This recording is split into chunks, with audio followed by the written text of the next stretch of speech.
Okay, welcome back. We are ACI Course 11, Class 6. It's January 29th, 2026. Let's gather our minds here as we usually do. Please bring your attention to your breath until you hear from me again.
Now bring to mind that being who for you is a manifestation, ultimate love, ultimate compassion, ultimate wisdom. And there they are with you, gazing at you with their unconditional love for you, smiling at you with their holy great compassion, their wisdom radiating from them, that beautiful golden glow encompassing you in its light.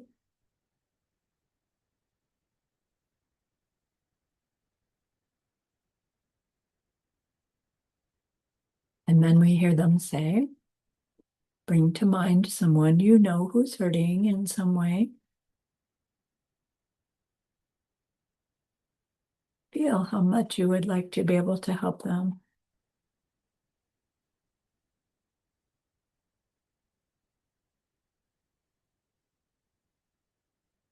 Recognize how the worldly ways we try fall short.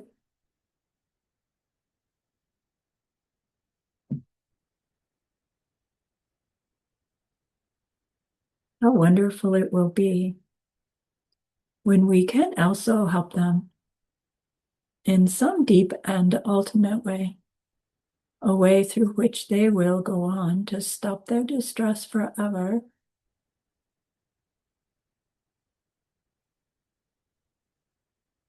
Deep down, we know this is possible.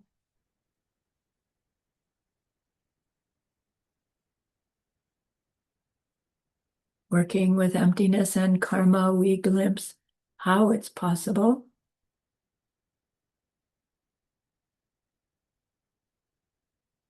And so I invite you to grow that wish into a longing. And that longing into an intention.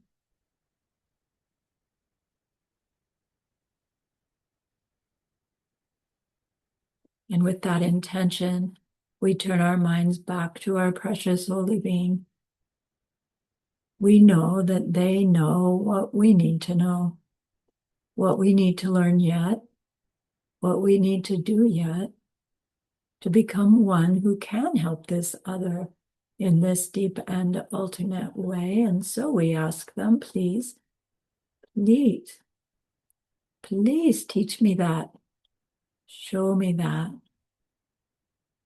Help me become like you.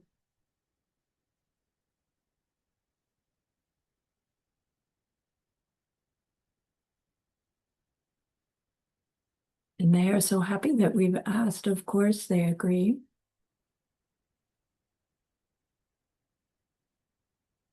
Our gratitude arises. We want to offer them something exquisite. And so we think of the pure world. They are teaching us how to create. We imagine we can hold it in our hands. And we offer it to them, following it with our promise to practice what they teach us, using our refuge prayer to make our promise. Here is the great earth, filled with fragrant incense and covered with the blanket of flowers. The great mountain, 4 lands, wearing the jewel of the sun and the moon.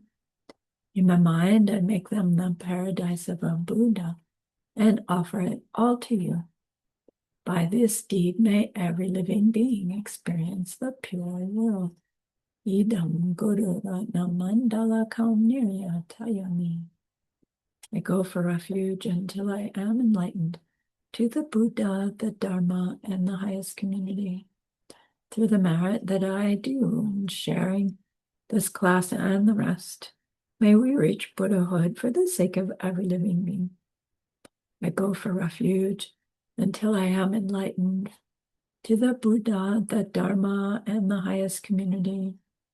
Through the merit that I do in sharing this class and the rest, may we reach Buddhahood for the sake of every living being.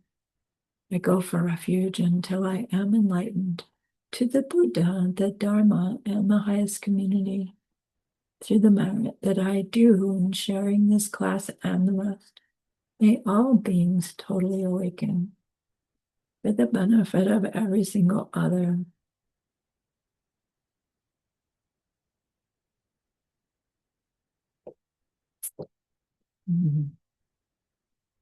We are still working on the perfection of joyous effort. And if you recall, Master Shantideva was explaining how our discouragement gets in the way of our joyous effort. And then he pointed out that Buddha, omniscient being who can't hear himself make something up, said, gnats and flies and worms can reach enlightenment if they just put out the effort. The implication being, we're human, we're so much closer. Like, why in the world are we getting discouraged? Like, because there's something we still don't understand. But then the reason flies and gnats and worms can do it is because they are conscious beings, and all conscious beings have Buddha nature.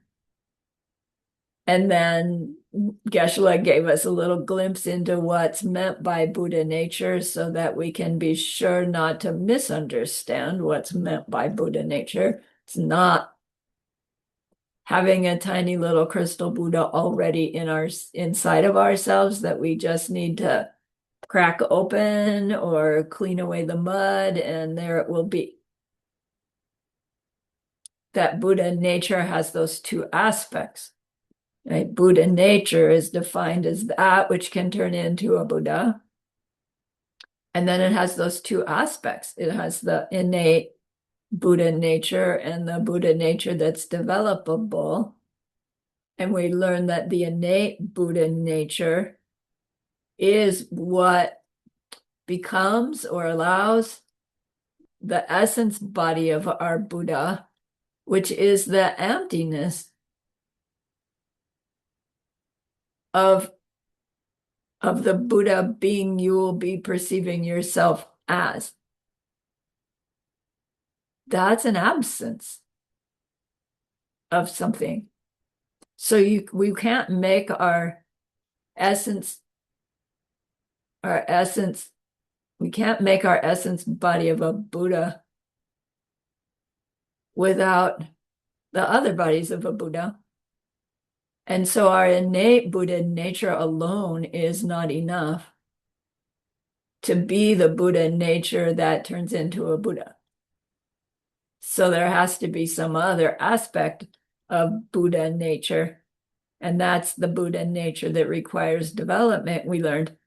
And that's what goes on to be the body and mind of Buddha. Buddha me, Buddha you.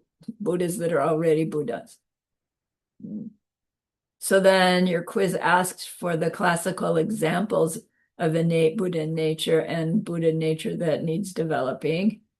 And it was those two crazy things about the old scroungy mutt that really takes some cooking to understand. We're not going to do it in this class. It comes later.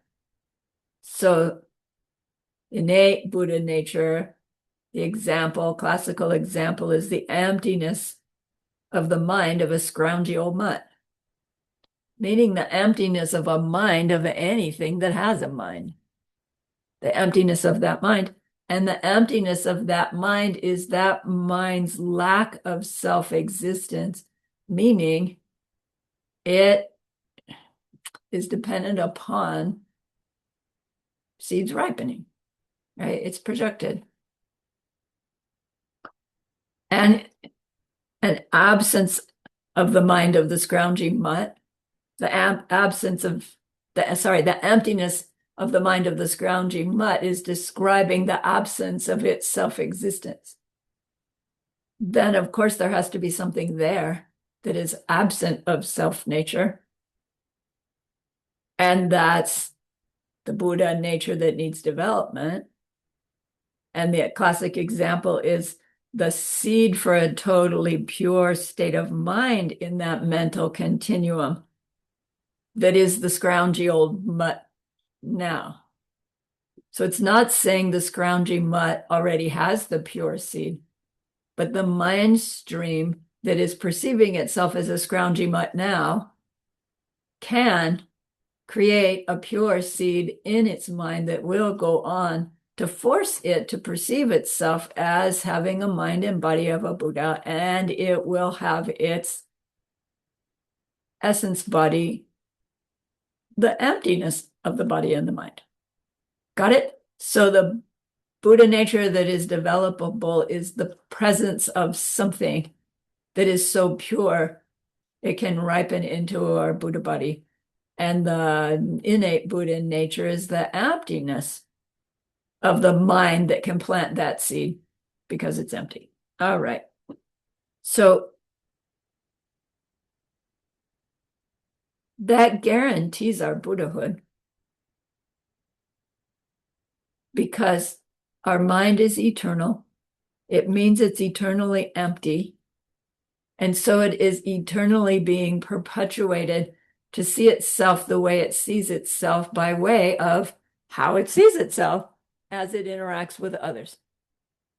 And sooner or later, we'll get it right and we'll plant seeds that can grow into being forced to perceive ourselves, our body, our mind, as omniscient, made of love, made of compassion, right? Made of those infinite kindness seeds born of wisdom. Woohoo.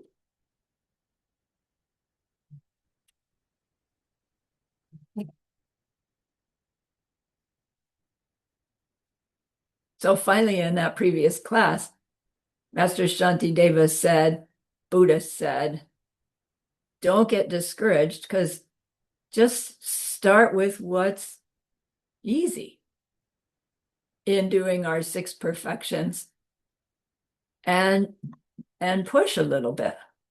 And slowly, what we used to think would be a hard thing to do as a growing Bodhisattva, when we encounter it, it's not hard at all because we've planted our seeds with the easier things.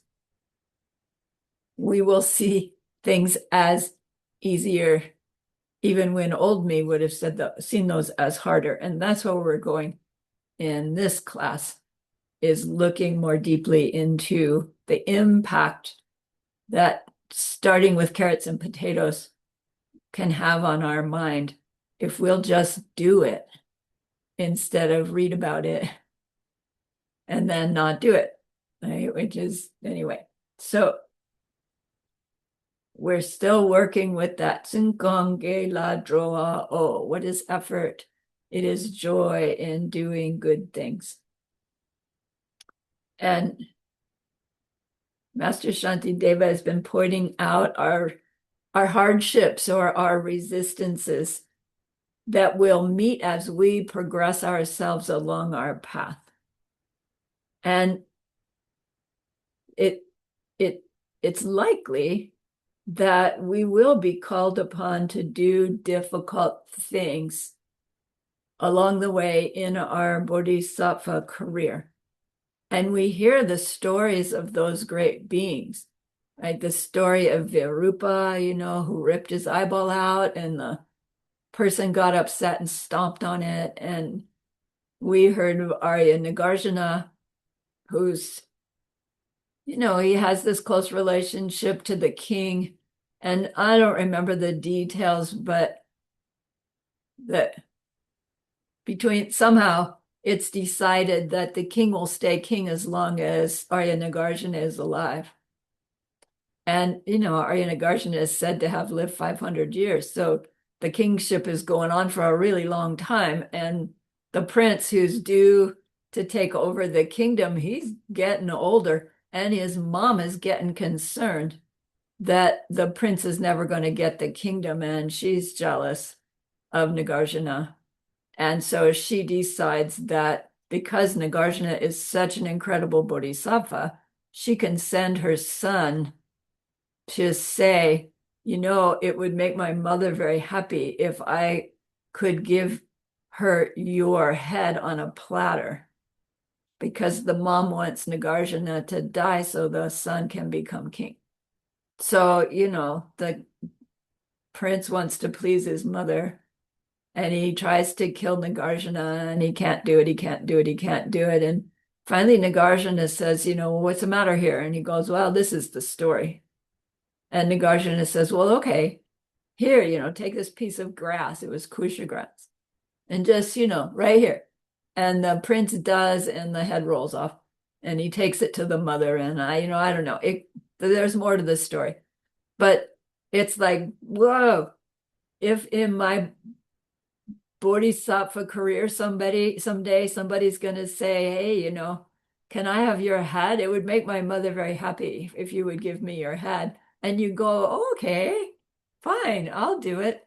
I don't think I can do that, right? I don't think this is the path for me if that's what's going to be necessary. And is it the fact that Buddha has said, once you're on the path, it's going to be necessary for you to suffer in these big ways. I mean, Buddha never says anything like that. He gives us the guidance in our behavior. He doesn't say you have to do anything. No, you want to keep suffering. Don't follow my advice. But he's not saying we have to do this, we have to do that because he said so, right? We know that. So, it's perfectly natural for us to say, if that's what's going to be required of me, I don't think I can do it. There's my discouragement. I don't think I want to do it if I have to pass some kind of test like that. There's discouragement as well. And Master Shantideva goes on to address that because it's not what we think.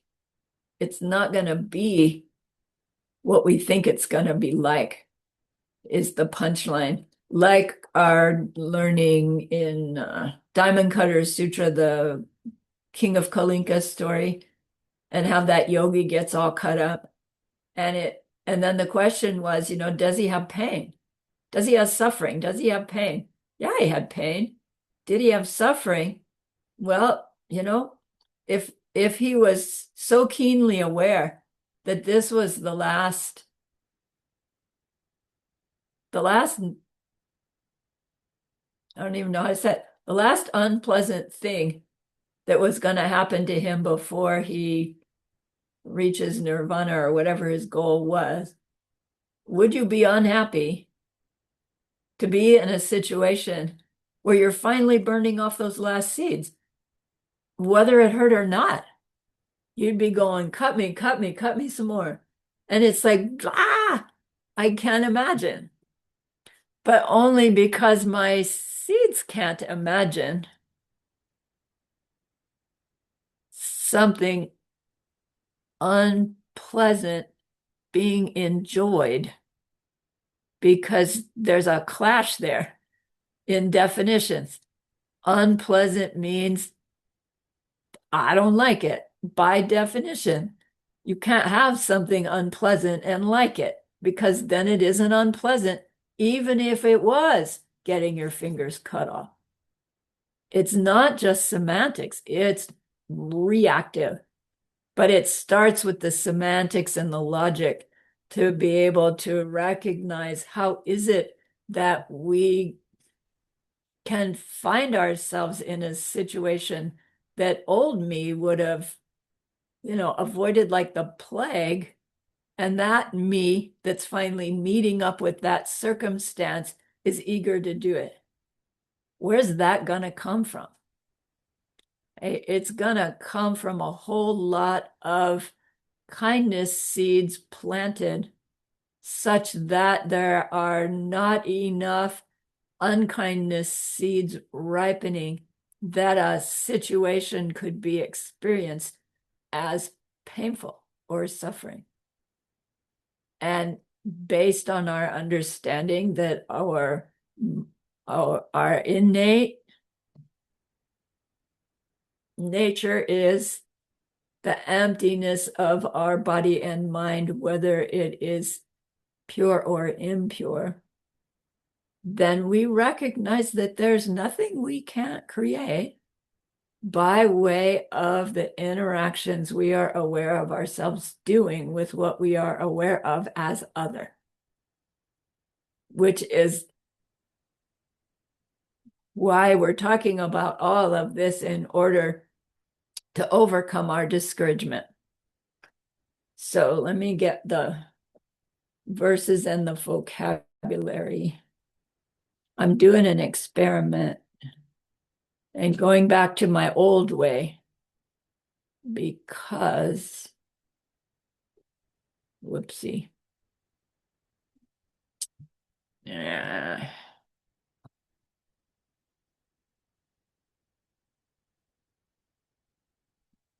Going back to the really, really old way. Because I was having trouble with the video when I was running both screens at the same time, and I want to see if it was that, or I'm still going to have trouble with the video.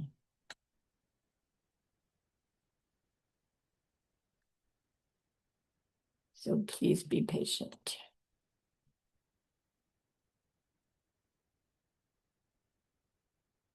Do you see on my screen, since they have stopped bad deeds, they feel no pain. And because they are wise, there is no dislike. This is due to the fact that thinking of things the wrong way and doing negative deeds harm the body and mind. So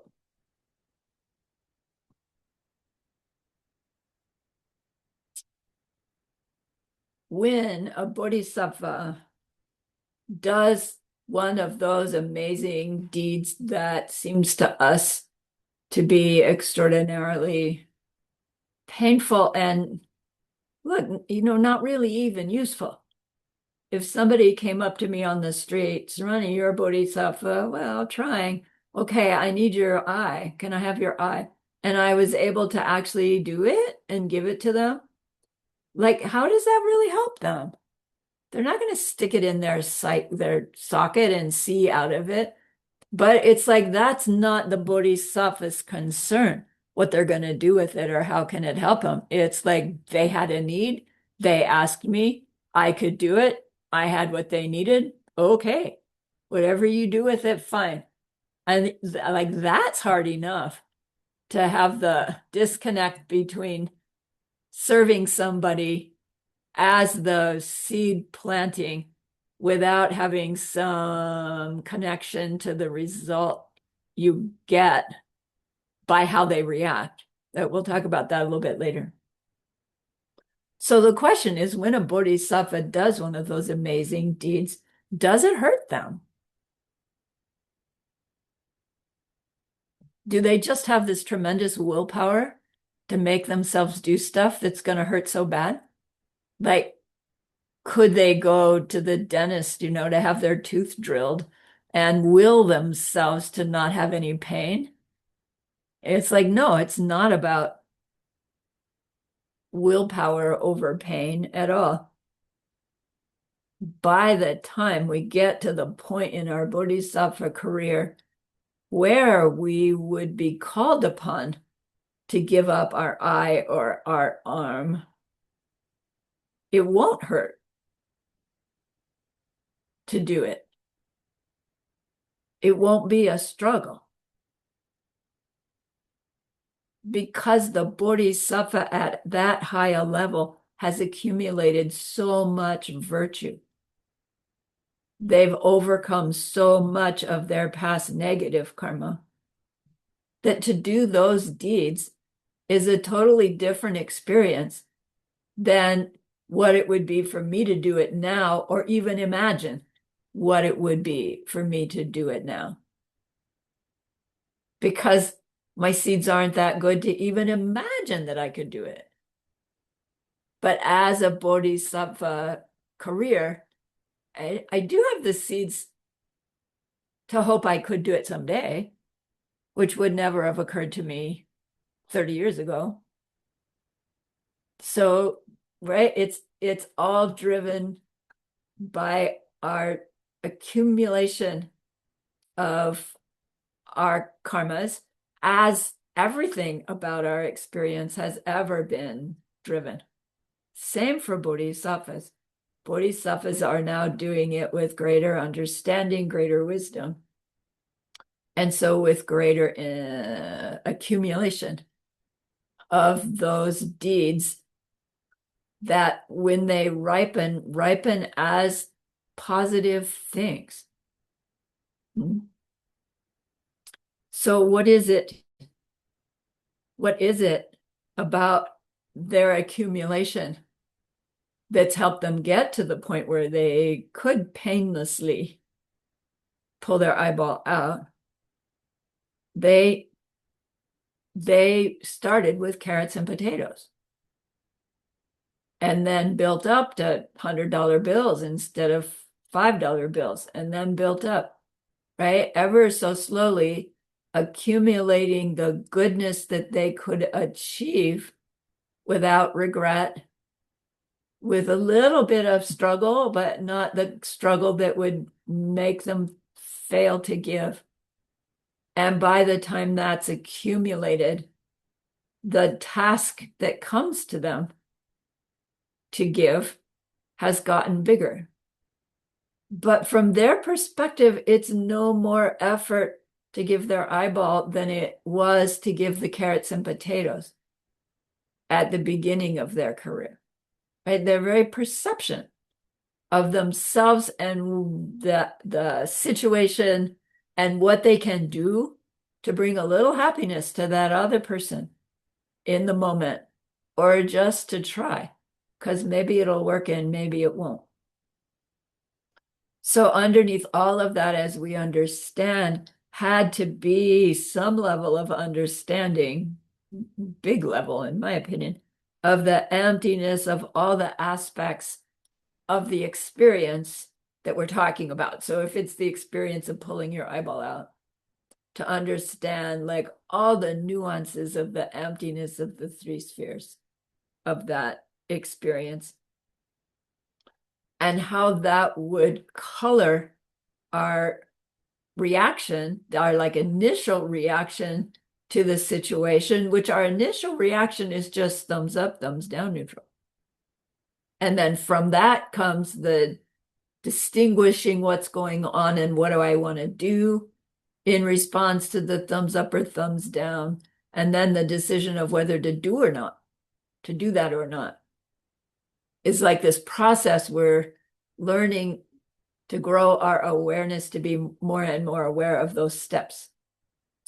And then, so he's saying, as our Bodhisattva us grows our ability to choose the Bodhisattva behavior in any given situation, we'll still be doing it when we're in this situation that seems dramatic, but we just won't see it as dramatic at all because we're so used to, right, tracking that behavior and making our decision somewhere along the way. So my video is still doing that jerky thing. So I can't blame the other system. I'll go back to it.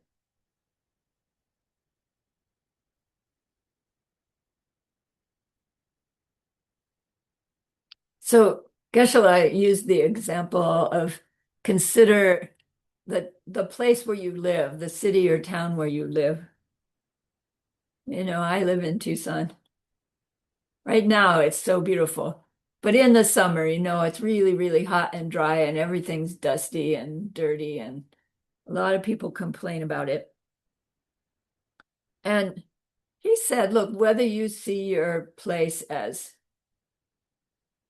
too cold, too dark, too windy, too like it, or whether you see it as extraordinarily beautiful, a place of opportunity, or whether you see it as a Buddha paradise, that actually is not at all coming from the place where you live. It's all coming from our own mind's projections, right? I want to say our own mind perception of the place. But then that means the place is there and we're perceiving it in one way and you're perceiving it in another way. That's a lower understanding. Actually, everything about the city you live in is coming out of your own mind's projections. You're creating the whole thing moment by moment by moment. So if it's not paradise for you, Buddha paradise for you, it's only because your mind seeds aren't ripening Buddha paradise for me. But it could at any moment. And then you will be in Buddha paradise right where you are. It's not like Buddha paradise is, past 3 planets, turn right and go 2 million light years away.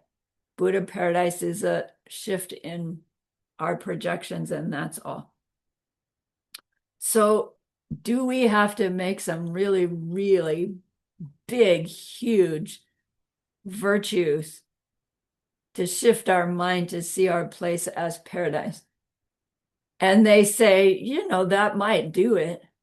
But actually, the reason we're not seeing our place as paradise now isn't from a few great big negative seeds that we've done before. It's from the low level radiation negativity that we live with as samsaric beings, not realizing that, in fact, they are results of our own past low level wrong deeds that were the result of past low level wrong deeds. It's our perpetuation forced by our misunderstanding of where things come from. So just that low level chronic irritation of it's just not the way I want it, right? As we drive around, as we walk around, as we do our usual human things, it's, it's not the way I want it. I want it like that instead. And it's not even conscious so much. It's like so underneath there, we don't even realize it until we experience a few moments when it's not there. And it's so refreshing to not have it. This underlying, no, I want this, I want that, I don't want that. It's so constant. And all that little bit of irritation, it accumulates. And Geshe-la called it the collective energy, but doesn't mean everybody's collected. Our own replanting those seeds, adding to those seeds constantly, is what forces us to perceive our world in the way we do, as not paradise. In the Diamond Way, that they talk about, it's called Kichara paradise. The Vajrayogini's paradise is Kichara. And they talk about, get yourself ready because she's going to show up and take you by the hand and take you there. And it's like, it sounds like they're saying what I just said isn't true, that it's somewhere up there that you'll go to.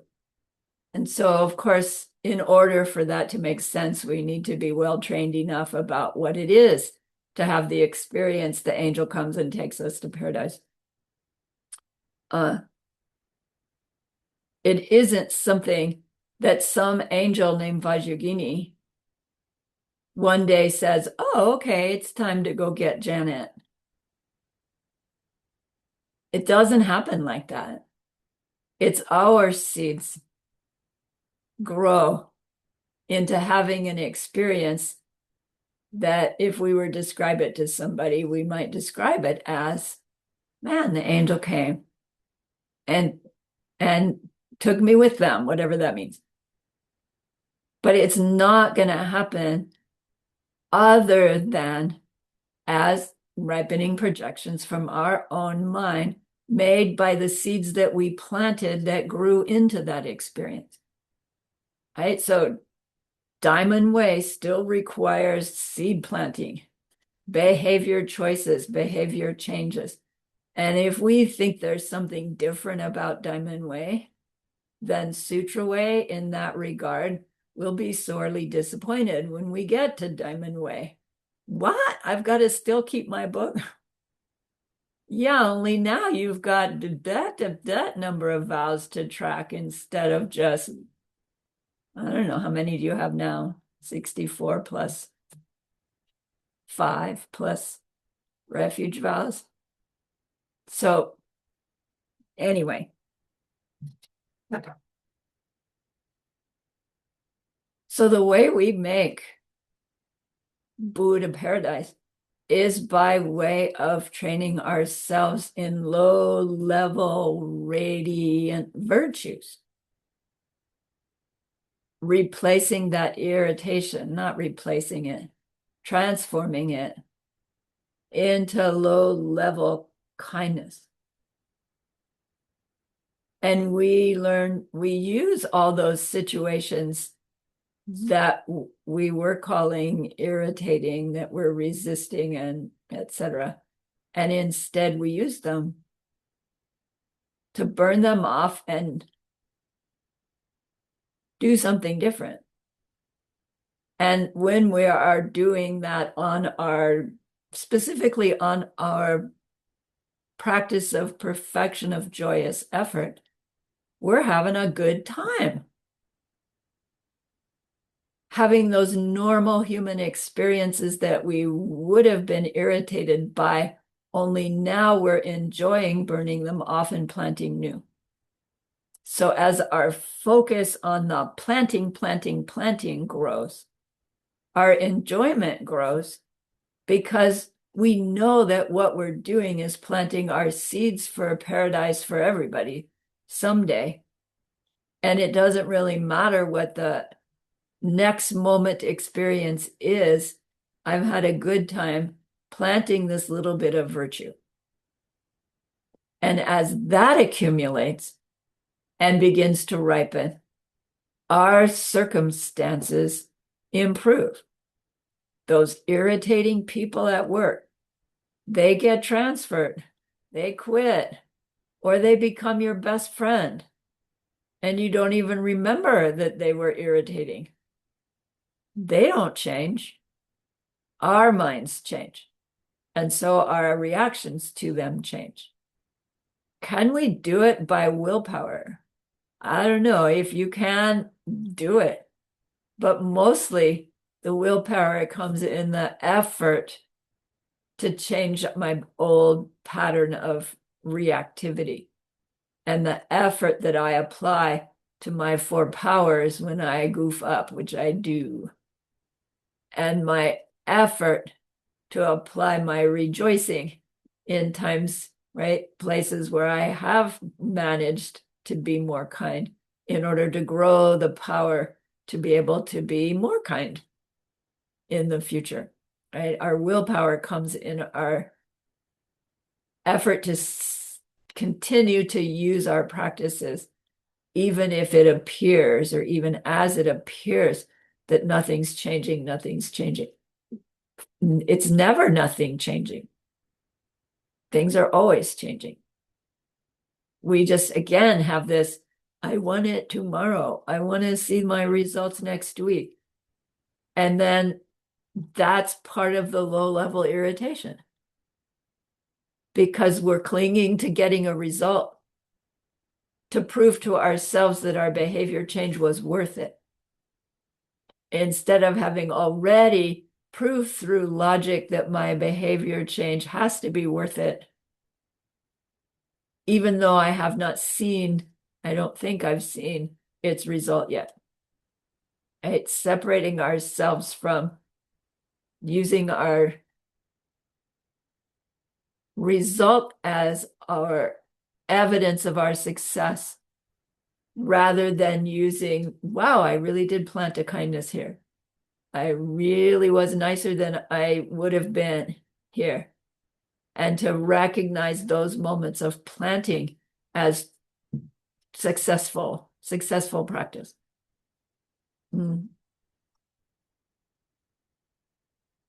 So by the time we, as bodhisattvas, are asked to give away our eyeball, we won't have enough negative karma left for that to be a hard thing to do or a painful thing to do. And it'll be as easy as giving the person some money. Does it make sense that it could be that? Yeah, do I think I can do it? Right? There's the Giluk again. Ay, man. Those are in Book Jimpa. Master Kamalishila says that doubt, that doubt. Some of that doubt is that I can do it. And we want to look at that. Only a self-existent me would get doubt that I could do it. Because a self-existent me is hard to change, impossible to change technically. As we are able to identify with our own emptiness, which shows us our changing nature, then that glimpse into how I could actually find myself perceiving myself as that bodhisattva able to give my eyeball away happily. I can glimpse it, right? Because of my emptiness. If I still have my own self nature, can hardly conceive of it.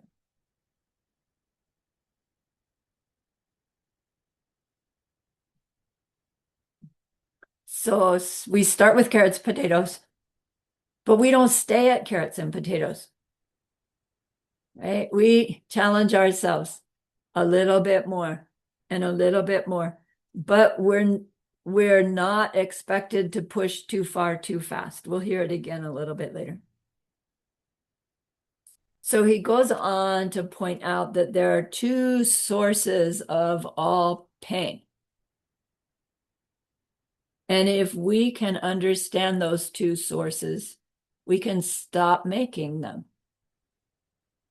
And if we stop making them, and burn off the ones that we have already made, burn off or damage, we can't experience pain.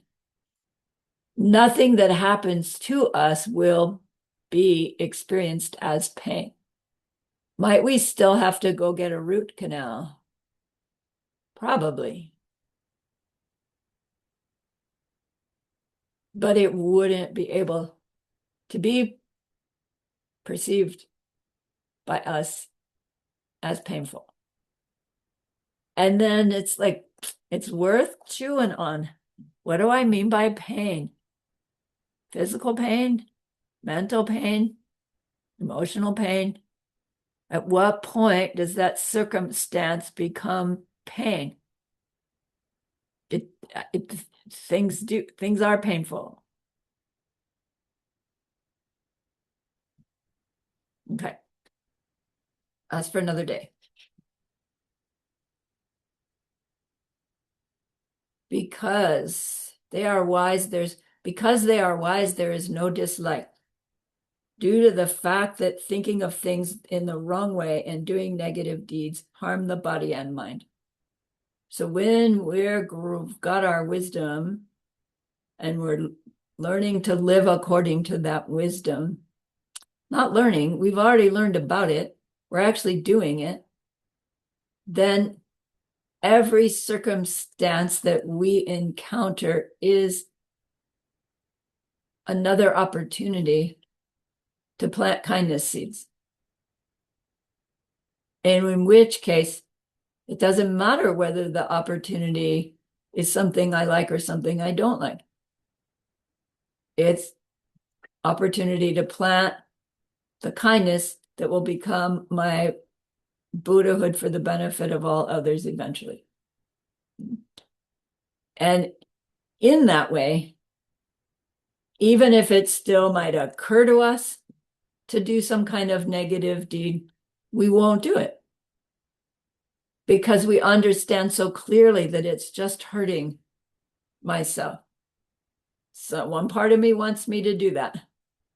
The wise part says, And so we don't. And when we stop harming others gross and subtle ways, our own seeds are being planted in such a way that we can't perceive ourselves, project ourselves being harmed in any way. Even if the king's cutting off your hands and legs. Right? Okay, so let me see here.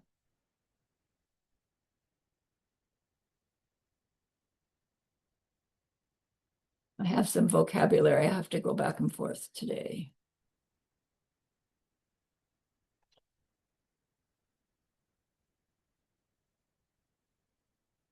All right, I'm not ready for that one yet.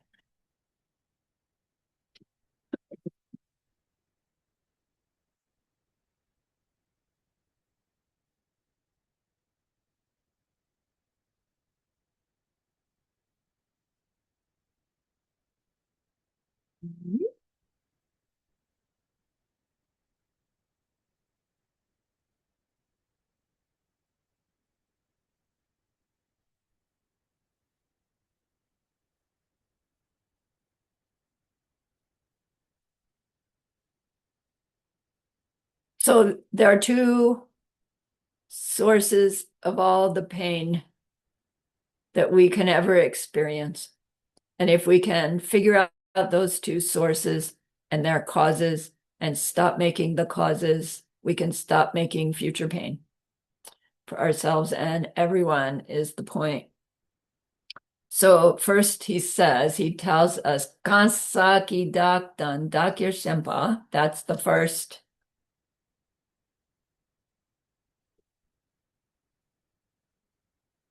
source of pain.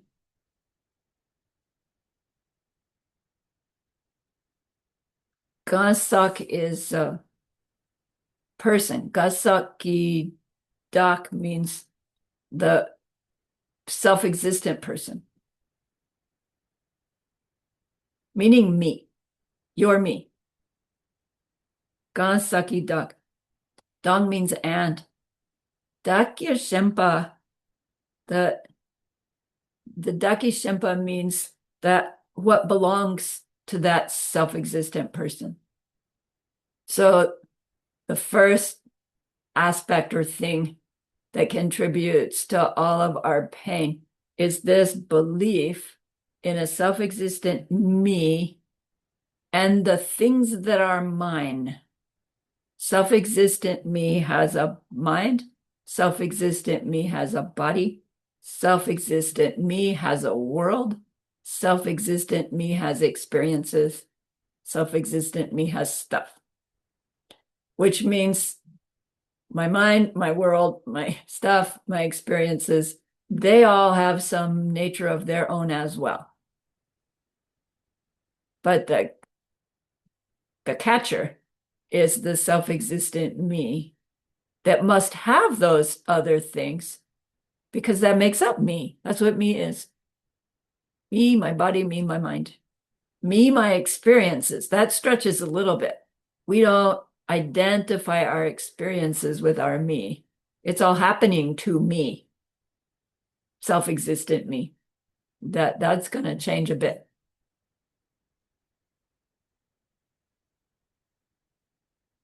As long as we keep believing in this wrong way, we will do negative deeds because of it. And as long as we do that, we are going to have pain. We are going to have experiences that seem to be the causes of pain, whether or not we ever give away an eyeball. Right? We'll stub our toe and it'll hurt. We'll fall down and break a clavicle. Bad things will happen. Things we don't like will happen. And we call it pain because we have this strong belief in me as me, independent of any other factor. No, I know I'm not independent of any other factor. Highest school, the gotcha is to be independent of projections ripening results of my past deeds. To believe that there's a me that's other than this projection ripening, this projection ripening, this projection ripening. That me that's other than that me has stuff happen to it. And the stuff that happens to it is either pleasant or unpleasant. And when it's pleasant, I want more of it. And when it's unpleasant, I want it to stop or I want to avoid it. And I don't understand at all that the moral quality of what I choose to do to get or avoid colors whether things in the future that I get will be pleasant or unpleasant. Self-existent me doesn't understand the impact of morality. Now, self-existent me already has a level of morality that I've been taught, I've grown up with, I've bought into. Mostly it works, but it was never on this level of why to always choose kindness because through it I'm creating a more kind world. Didn't connect that dot, right? Until, a long time ago now, but, I was in I forget, 40s, let's call it in my 40s, when I first got wind of that. But I'd been kind my whole life for the wrong reasons and kind of resented it sometimes, because meaner people seem to get more good things than me. It's like, what's up with that? And of course, that's perpetuating the mistake to even have that thought. So this is the clue to how it is that high-level bodhisattvas have no problem giving their flesh or their eyeball away to somebody who needs it. And so it would be an attempt to give somebody a little bit of happiness when they had the opportunity. The bodhisattva had the opportunity. They don't have this wrong way of thinking of everything about them is self-existent.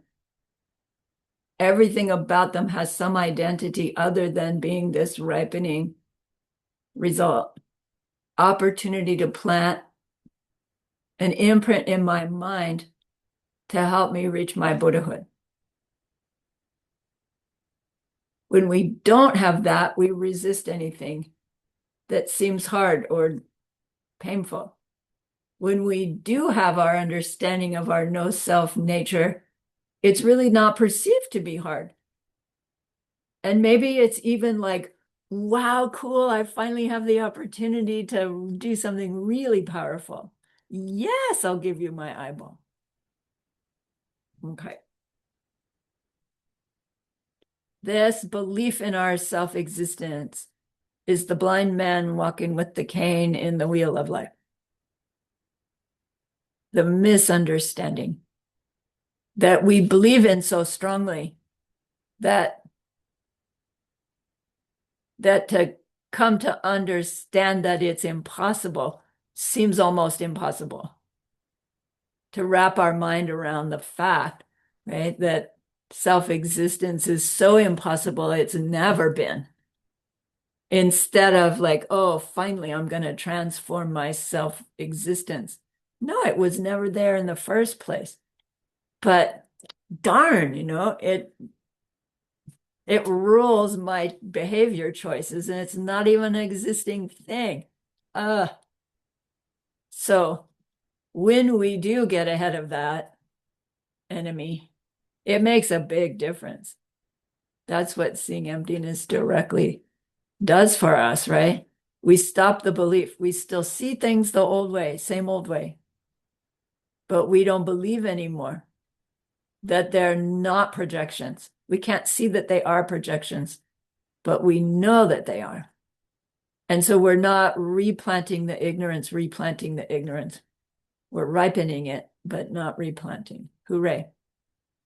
But until then, we use our understanding, our intellectual understanding, to color our seeds as we plant our new choices, gathering the goodness to bring us to that deep meditation of the direct perception of emptiness. And then we continue on with the things that we did that brought us to that experience. We're doing the same things: giving, moral discipline, not getting angry, having a good time, right? Meditating, using our wisdom at that point.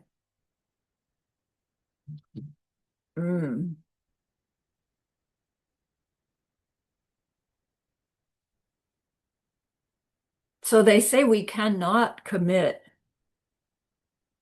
a bad deed, a non-virtue, unless we have this ignorance of the ignorance that is the belief in self-existence in our mind.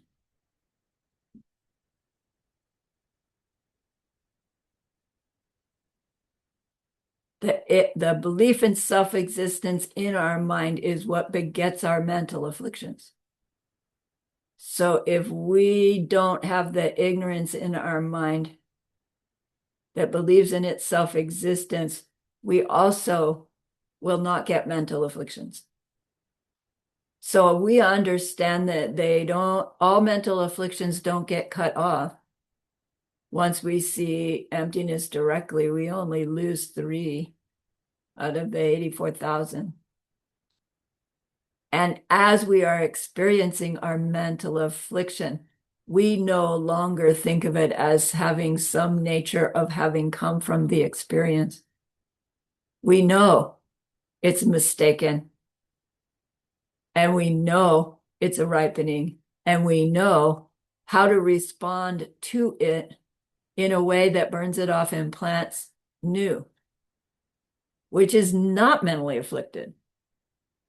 Okay? As we interact with the mental affliction in a wise way, we're no longer mentally afflicted. Right? Burned it off and used it wisely.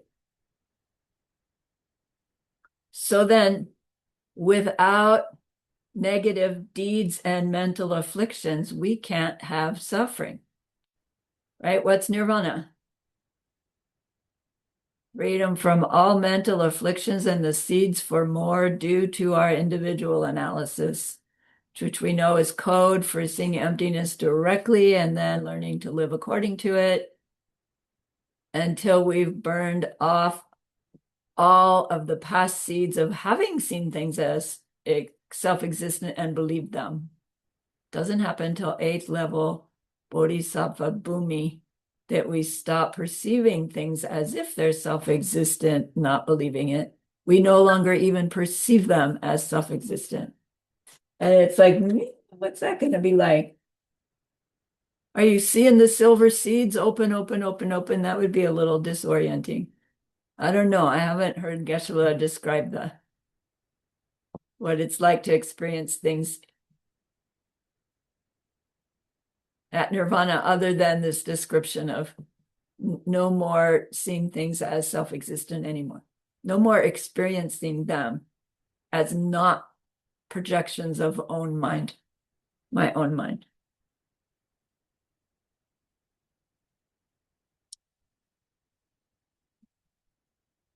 So he says, we're at break time. He says,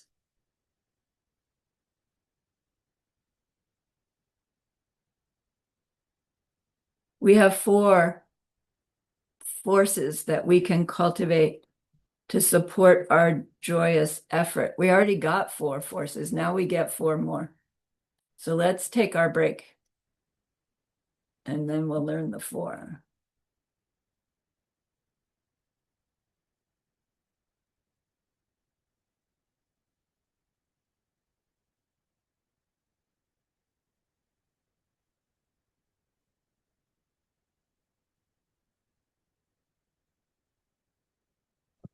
Could I ask a question? Yes. Do you know of has Geshe ever done a teaching or has anyone ever done a teaching on the boomies, like the different levels?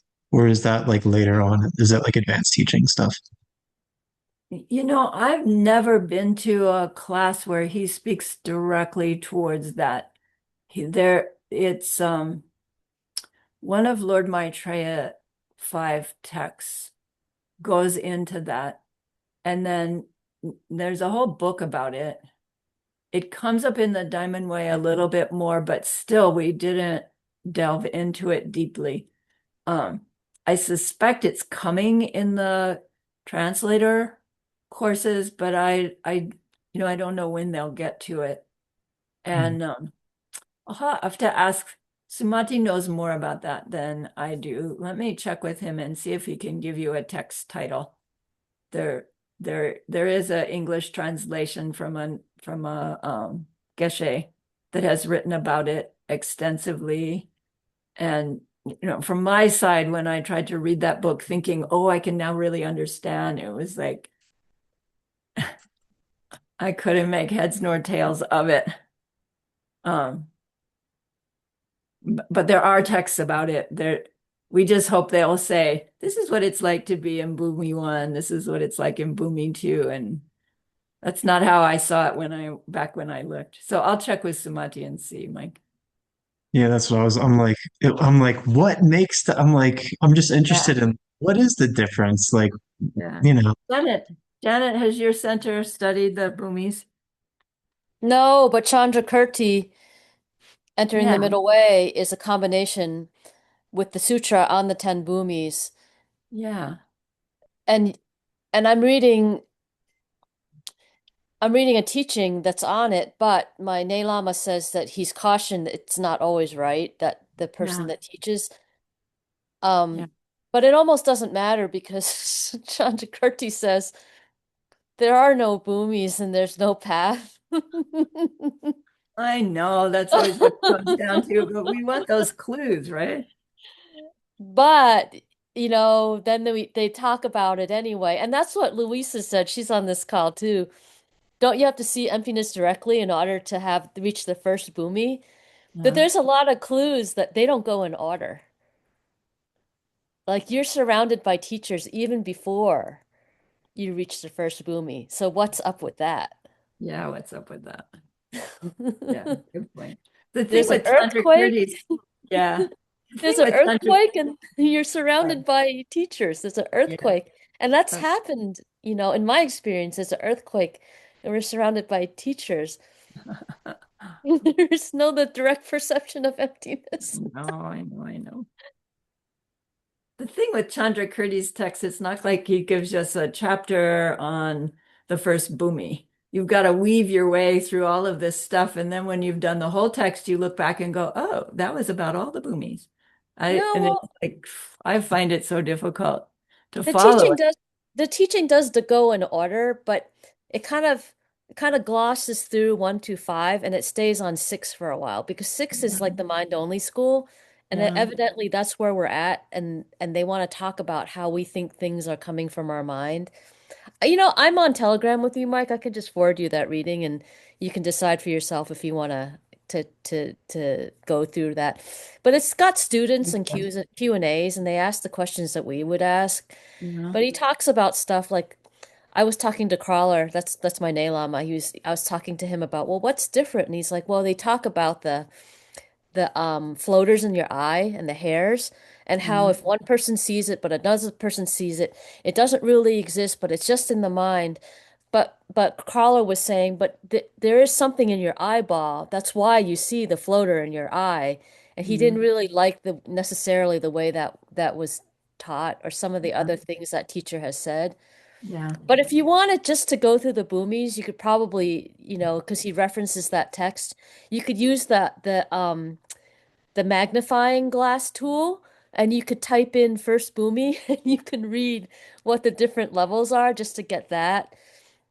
And then as far as the details of the teaching, maybe you have to look a little bit further. And then there's the whole question about there's no path. There's there's still boomies. That whole Okay. Let's see. Where was I?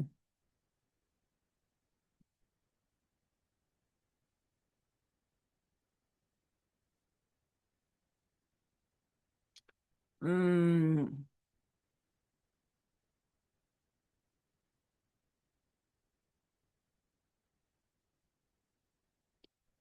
So, sorry, I got ahead of myself. We have to talk about the second factor. Oh, man. The second factor that is the source of all pain is this Sokchu Soki Dikpa. Sokchu Soki Dikpa. Sokchu means uh, killing any living thing. Sok means etc. So killing etc. And Dikpa is those non-virtues, the bad deeds. So our belief in self-existent me with my me and mine and my world and my willingness to kill, steal, sexually misconduct, lie, harsh, divisive, useless, jealousy, ill will, wrong view, and all the other mentally afflicted behaviors I do is the cause of all pain, right? That's nothing new to us, just worded maybe in a little different way. So hurting others in any way is the cause of all pain that we'll ever have, physical or mental. And the only reason we hurt others is because we think self-existent me, self-existent mind, self-existent them. So how dare they do that to me? And I need to stop it. How dare they do that to somebody else? And I need to stop it.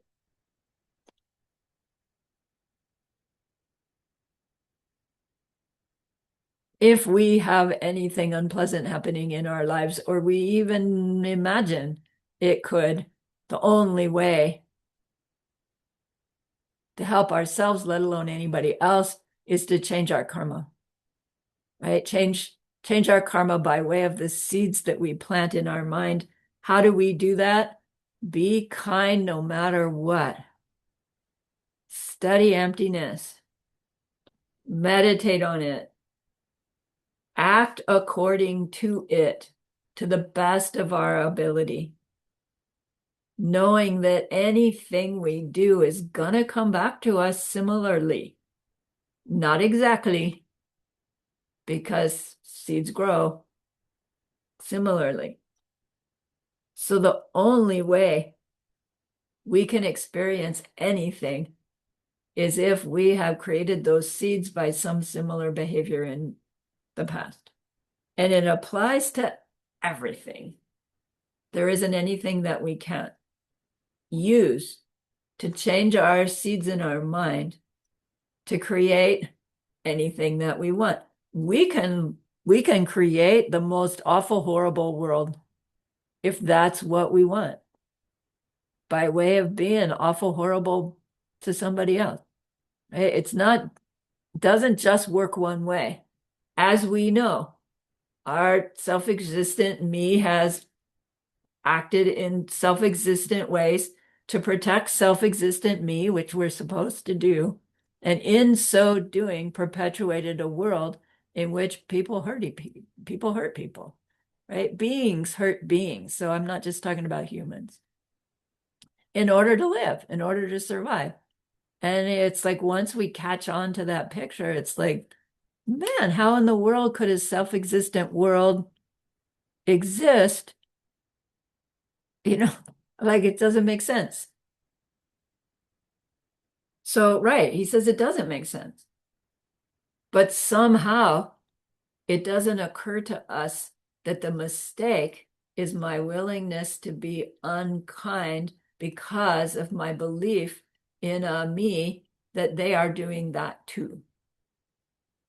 It doesn't occur to us that that's a mistake until something happens, and it's like somebody happens to explain to us, look, what do you think of this idea? It is true that different beings perceive what appears to be the same thing differently.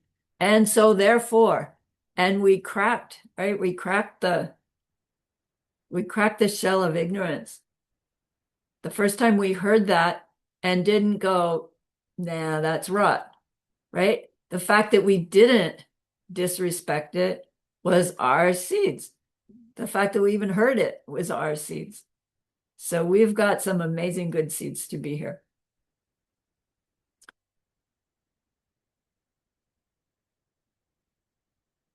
All right.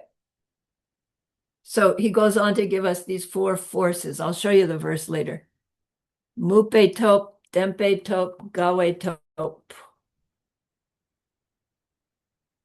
and doorway top.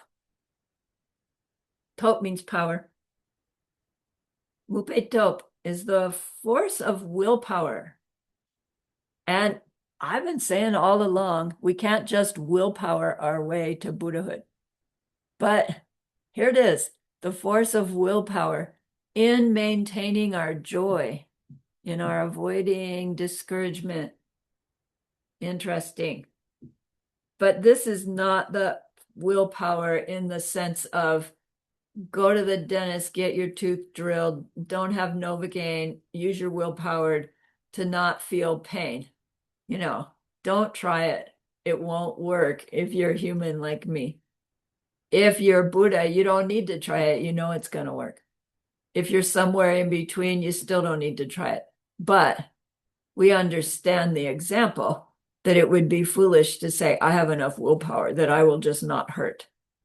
Maybe we have enough willpower to not slug the dentist for hurting us, but we can't just willpower the pain away. Here means the willpower to continue to inspire ourselves on our path. It's this determination power of, I want to learn more. I want to know better, more subtly, what's a good seed to plant versus what's a wrong seed to plant. I want to learn more about karma. I want to keep working at this until this change happens, until I really recognize that the change has happened. The willpower to stay on the path, the willpower to keep trying is what he means here. Second force, tempeto, the force of steadfastness. Steadfast means to be like the huge boulder in the midst of that flowing river. It doesn't matter if a big flood comes along and the water is really powerful, that boulder just doesn't budge. This force is deciding that from this moment forward, I'm going to use every moment of my life to make progress on this path, like this steadfastness that comes from recognizing, until I heard the pen thing, I was searching and searching and searching for happiness and just seemed to keep eluding me. And then I had this glimpse of a promise that, oh my gosh, I really could find and make that happiness. And then even since then to now, oh man, I've wasted a lot of time. And at some point, something kicks in and it's like, no, I've had it. None of those things I waste my time on can bring me the happiness that I'm looking for, which is why I do them in the first place, right? I'm misunderstanding where happiness comes from, even if it seems like doing that thing, reading that third novel will bring me happiness because it seems to bring me happiness. It's not the reading the novel that's bringing the happiness. It was having done some kind of kindness for somebody else. So when we really catch on, this force of steadfastness is, man, I don't know how much time I've got left. I'm gonna step into my virtue making business and use every opportunity. Can we just decide and all of a sudden be a virtue making machine? I hope you can. I have good days and bad days. But what we are steadfast about is applying what we know about how to apply the path. Right? Growing this awareness on and off our cushion, using our 4 powers of purification, growing this quick regret when we recognize I just planted a seed I don't want. We don't even need to identify it anything more than that, just regret. And then if it's a pattern that we keep seeing, we work with it more deeply. Use our rejoiceables about the goodnesses that we see to perpetuate them. When a pleasant thing happens, do something to share it with somebody. This is the steadfastness that he's talking about. He adds to that when we decide I'm going to take on some project as my virtue making project, he says, be sure that you bring to that project this steadfastness also, that it's very human to get enthused by something, get partway into it, get distracted by something else, lose our focus on it, and then let it languish, and maybe we never come back to it and even finish it, or you die before you finish it. And this force of steadfastness is in our projects of our Bodhisattva path. Don't take on something that you're not willing to stay with until you complete. When we think about that by way of seed planting, we have some major milestones that we're trying to reach. Seeing emptiness directly, moving ourselves through the bhumis, reaching that place of no more mental afflictions at all, and then clearing out our obstacles to omniscience. If we've taken that on, and we don't want the seeds for partway through deciding it's going to take too long or it's too much trouble or get interested in something else. We don't want those seeds. So even in our worldly life, we want the seeds of, I said I'd do it, I'm going to do it. And I'm going to stick with it. And that means don't take on so many things, because that's what makes us go, okay, this one, no, this one, no, this one, no, that one. Because, right, we're thinking more virtue, more virtue, more virtue. But we can take one powerful thing and stick with it. And that's growing the virtue. Maybe better than 16 million things. No, until our capacity is to complete all 16 million as well. I mean, Geshe-la is certainly demonstrating that, how extraordinary. He's like clicking out these books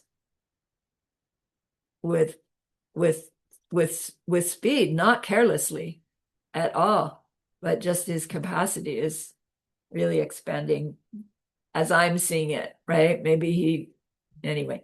So next power, Gawe Top. Gawe means joy. Gawe Top is the force of taking total delight in our practice. So not just taking on that virtuous project and staying with it, but it's what we want to do, right? Whether it's fun in the moment or not, those projects aren't always fun all the time. But just because it's not fun doesn't mean we aren't delighted to be doing it. Does that make sense? Can we be enjoying something even if it's not fun? I vote yes, actually. When we understand that by doing it, we're planting these extraordinary seeds. It's not fun to plant your spring garden because your back hurts and you get dirt under your fingernails, but it's so fun because the result's going to be so great. For a worldly example.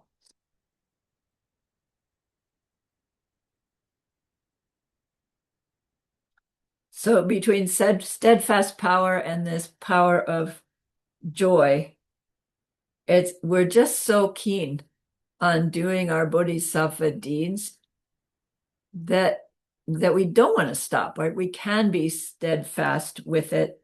We can be insatiable with how we approach everything that we need to do, our worldly tasks and that project.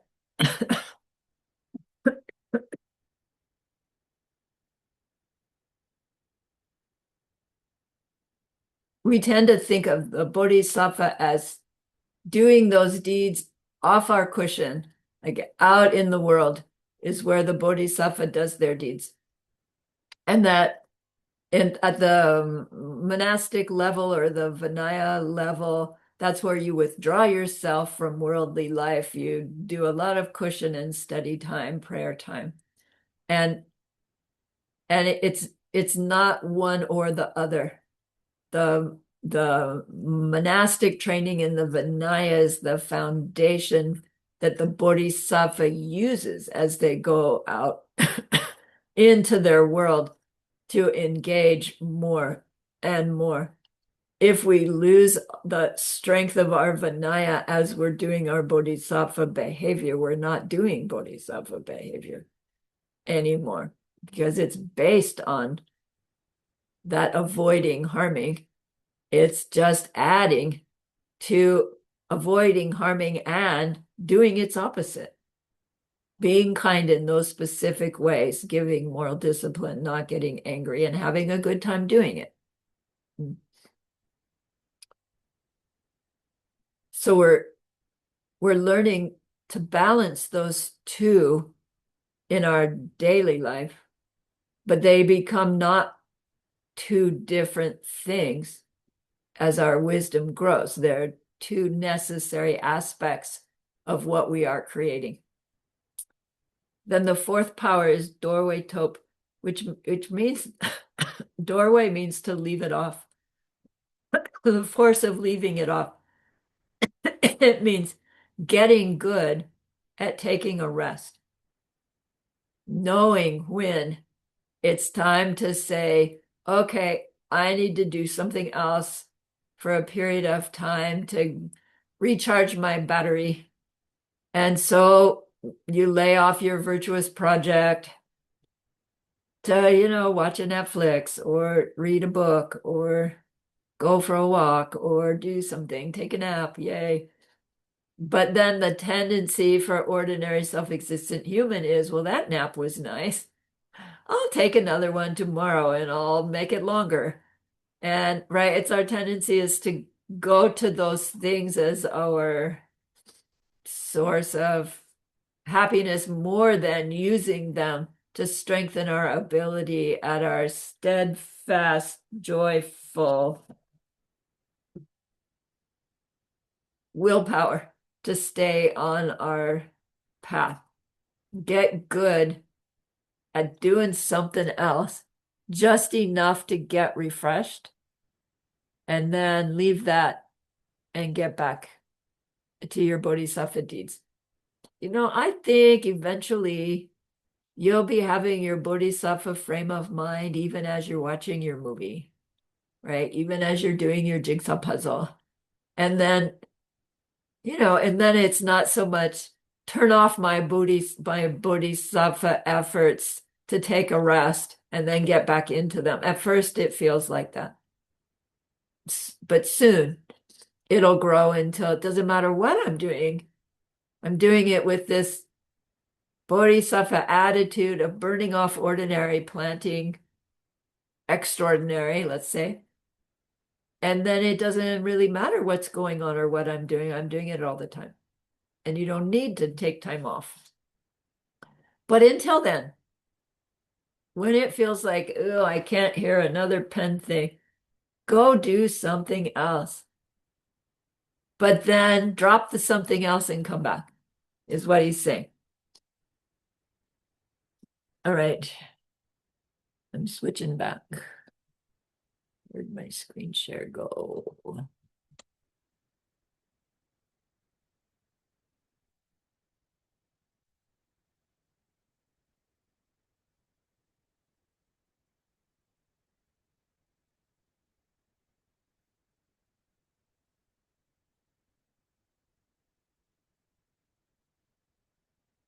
Here's these 4 forces.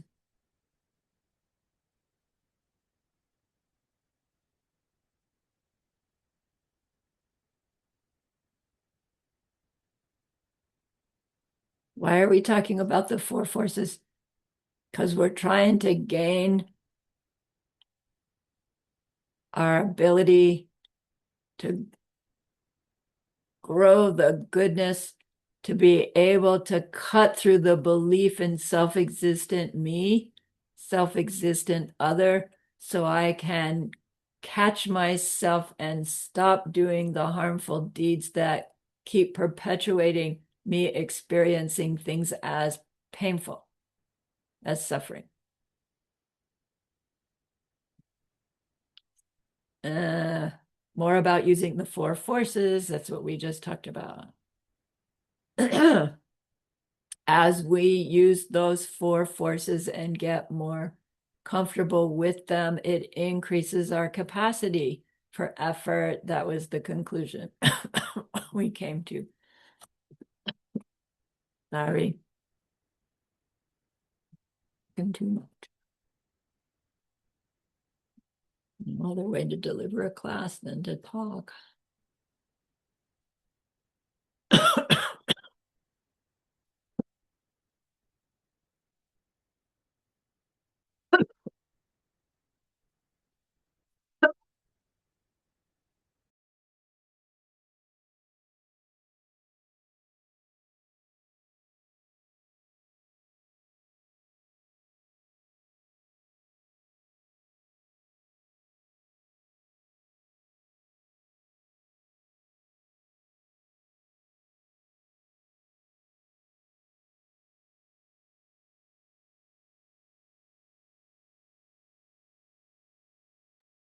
Forgive me.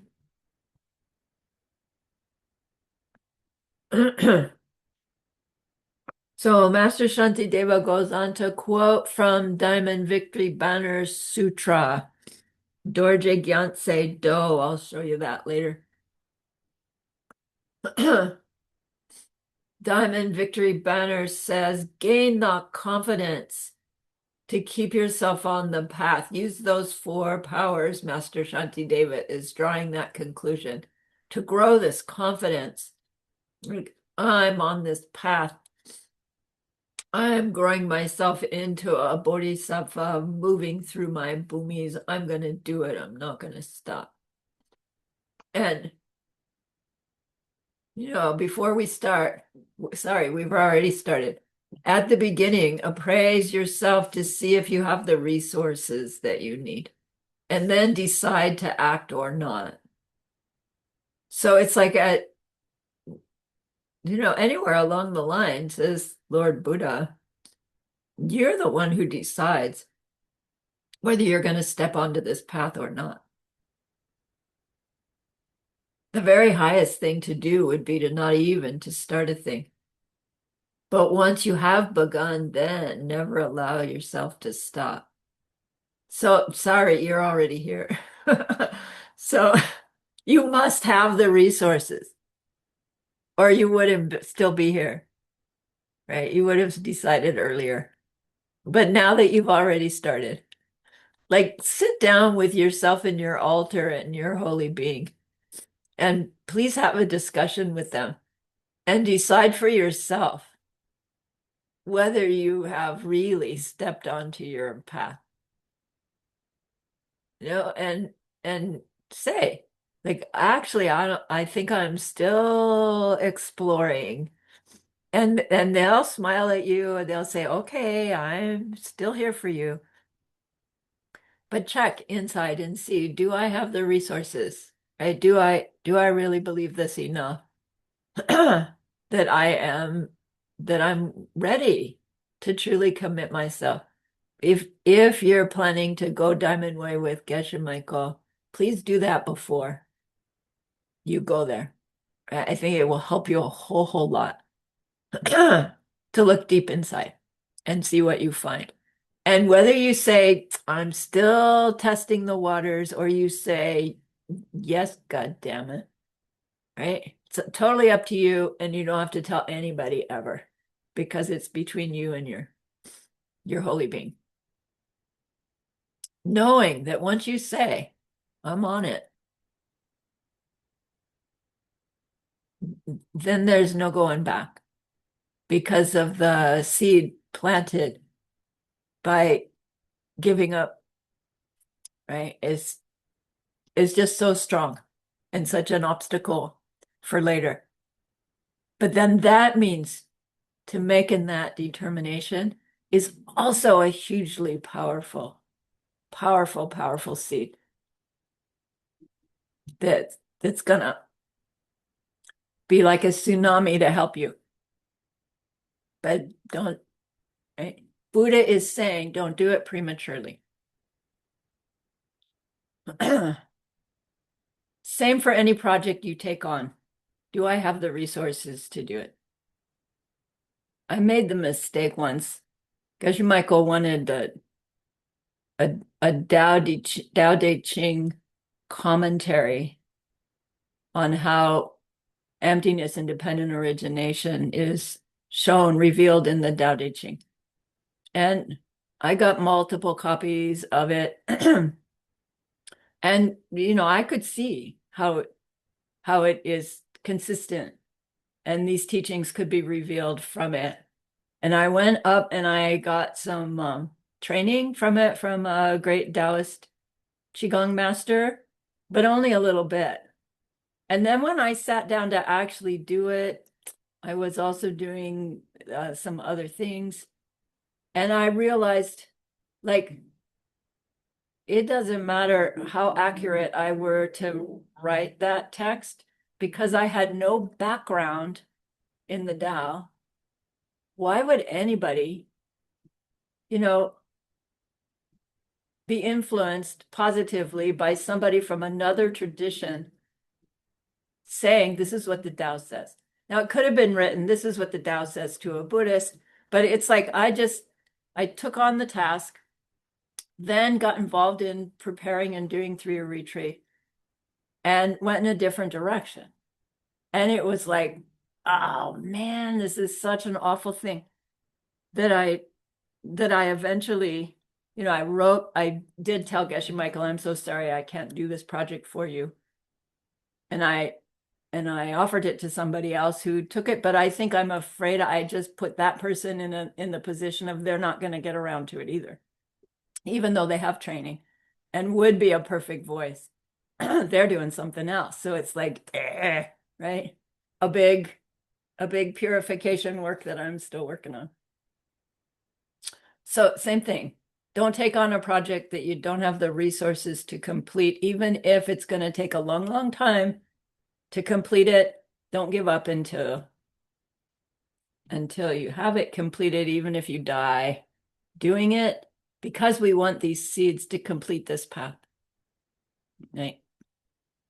Okay. Now here's the thing he says.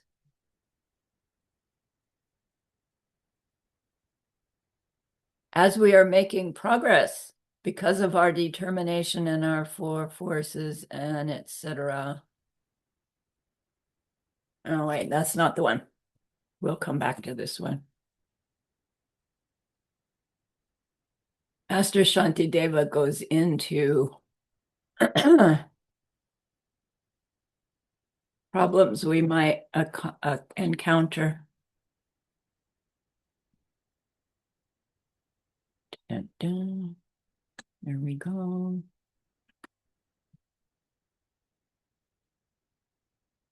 Ah, typo.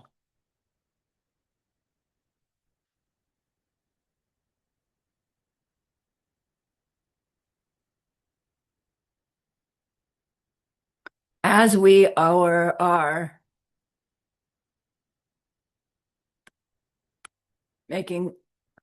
making our strong efforts in our gathering virtue, avoiding harm and gathering virtue.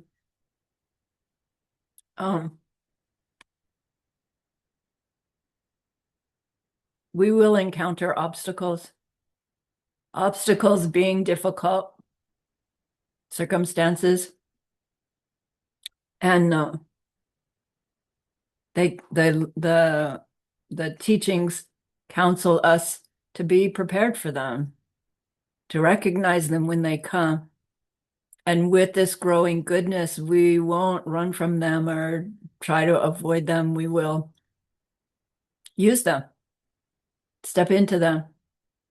And that as we use them and see that, oh my gosh, I really can take on these unpleasant circumstances and deal with them in healthy, moral ways. I'm getting good at this. Thought will come up. And we'll start seeing capacities that we didn't know we had, and like traits that are better than what we used to have. And there's a great tendency to come to then think, oh, now I have these good qualities in me, from me. Like, are they from you? Yes, they are from your goodnesses done in past lives, added to by this transformation we're trying to make in this life. But are they suddenly our self-existent good qualities that the ignorant part of our self will try to take credit for those good qualities, and it grows into what's called nagyal.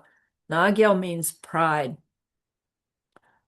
There's a wrong pride and there's a virtuous pride, and they use the same word, nagyal. I think there's a reason for that. I haven't quite figured it out. But ignorant nagyal is these good qualities of my being able to be patient no matter what is now a quality I have, not recognizing it's a quality I created and I need to perpetuate it or I'll lose it. Pride starts to believe I have these good qualities. And then what comes with that is, and so I'm better than you, right? I'm more important than you. Whether we actually ever say it to somebody or walk around all puffed up, inside we're making this judgment. I know better. I am better, right? Etc. And it colors our mind as we continue to interact with our world. And the results of that pride come back to us in these ugly ways that we don't recognize because of the pride. So Master Shantideva points them out for us. First, he says, as our Bodhisattva attitude is growing, and we're wanting to do kindnesses everywhere we go. He said, a Bodhisattva that understands well, they are like the sun. So when the sun comes up in the morning, there could be somebody standing outside and they'll feel the sunshine, they'll see the beauty of it. There could be a blind person standing out there, and they may feel it, but they won't see the beauty of it. And there could be somebody standing behind a building, and they don't see it and they don't feel it. You know, they must know the sun's come up because it's getting light outside. But does the sun, does it have a different reaction? Does it react differently to the person who knows, who sees it shining versus the one who is there but doesn't see it versus the one that can't experience it? Does the sun react differently? No, the sun just shines. And anybody who can benefit or not benefit, it's not up to the sun, whether we're outside or inside. So at our Bodhisattva deeds that we're doing, we do them regardless of whether the whoever we're doing the deed for appreciates it or is happy about it or even recognizes that we're doing it. We're trying to bring a little bit of happiness. Whether what we do brings happiness or not, we have still tried. So we keep trying, we keep trying, we keep trying. It's not that you torture somebody with your trying to make them happy, because you'll keep at it until they finally say, you know, okay, I'm happy already. That's not it. It's like whoever happens to be there is the beneficiary of your shining. The Bodhisattva is like the sun, shines there, giving moral discipline, not getting angry, having a good time doing all of that on anybody, on anything, on everything that's going on.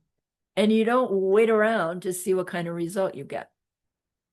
If we get a bad result, or we get a reject, or whatever result we get, that's still a ripening of our seeds from having rejected somebody trying to help us in the past. So of course it's gonna happen, even in this lifetime. I know I've rejected people, beings, things trying to help me. Certainly in past lives, I've done it too. So it's not a surprise that not everybody's going to be happy with what I do. It does not mean you force somebody into accepting your giving. Like, if they don't want it, fine. You tried. We're in the attempt to make happiness business. It does say if everywhere we go, everybody's upset with what we do. Look at, am I upset with what people do for me now? Do I need to change my reaction to other people? Ew, maybe so. All right, so sometimes our Bodhisattva deeds need to be focused even on our own change of behavior in order to see ourselves able to be more Bodhisattva-like to others.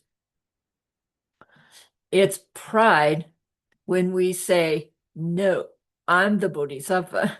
You have to let me convince you not to eat meat. You have to listen to me because I know what's better, right? We tend to go through that phase when we're first learning about karma and emptiness, because it's like, whoa, I know this thing that it's so, if you could just understand it, right, it would help you so much. We want to do that for people. But if you were on the receiving end of that, you got to do it this way without having asked, my reaction's going to be, okay, thank you very much. Goodbye, and I'd be out of there. So it's pride that makes us think we have something that they don't have and they need it from us. Okay, so this pride comes up in different ways.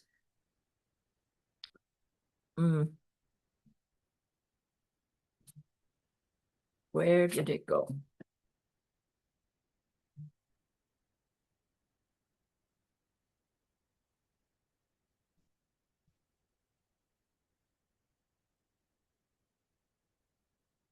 Oh my goodness.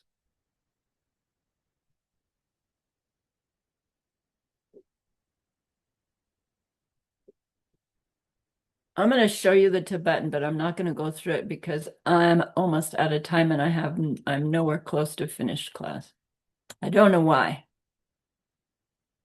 Here. There's 1, 2, 3, 4, 5, 6, 7, 8 of them. 1, 2, 3, 4, 5, 6, 7, 8. The hurrier I go, the behinder I get. Okay, never mind. We'll finish class later. So the first thing that pride, ignorant pride, not healthy pride, ignorant pride or wise pride, ignorant pride, the result that will come to us is it will drag us to the 3 lower realms. So having pride be the seed that ripens at the end of this lifetime will end up as how being hungry ghost or animal, depending on the activity of that pride. Second one, even if we manage to project another human rebirth, pride will destroy our mental happiness. So from past pride of this life, we'll have difficulty feeling happy, like regardless of circumstances. And even in the life that we have pride, that pride blocks our happiness. And if you think about it, it's like, I don't know, maybe a self-existent pride would never be completely satisfied with what's going on. Like it should always be better somehow, and that way it would block our happiness. Third one, pride will ruin our financial prosperity. Pride ripens us as a beggar. So, whether that's going to happen in the same lifetime as your pride, or if pride ripening from past lives, even if you have the goodness to get another human life, that we'd find ourselves always in that position where everybody else is always better than us. Like that position of having to beg for what we beg to get our needs met. It makes sense that it would be the result of having always held our needs and wants as more important than everybody else's. It's curious because we've learned poverty can be the result of failing to give when we had the opportunity.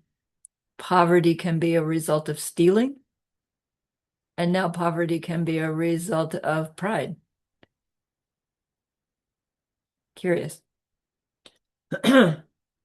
Then another negative result of pride is it'll make us lose our authority and power. So past pride will put us in the position where we're always under the authority and power of other people. Okay, under somebody who has the power.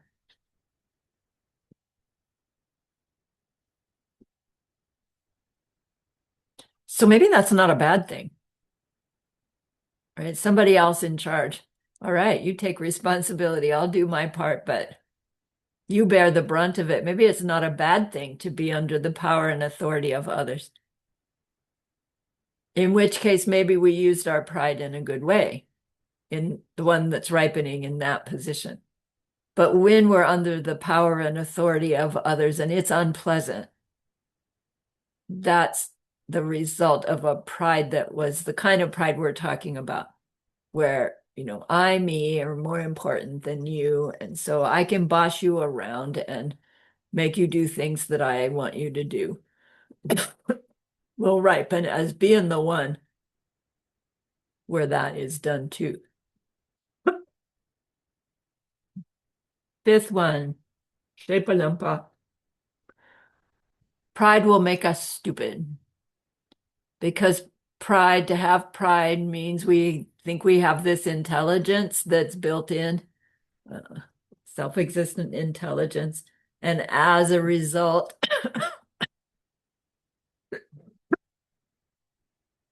of using that, I'm so sorry, in an unpleasant way, we come back as being the stupid one.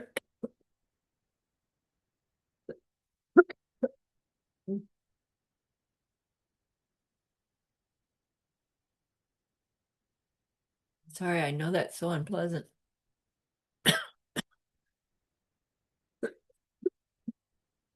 Dukme Dukpa. Pride will make our physical appearance ugly.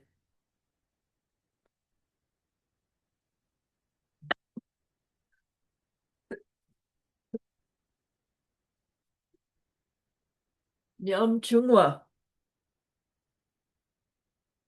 Pride will make us lose our confidence. We'll have self-doubt, low self-esteem. Comes from past pride. Who would figure that out?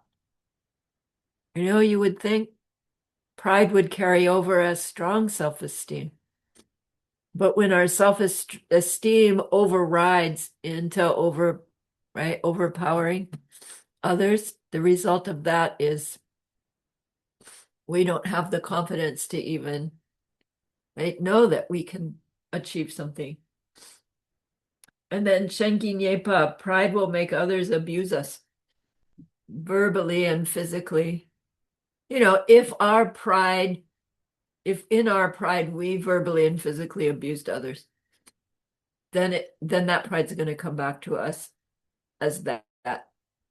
We wouldn't have much pride if we were in the position of being often verbally or physically abused, would we?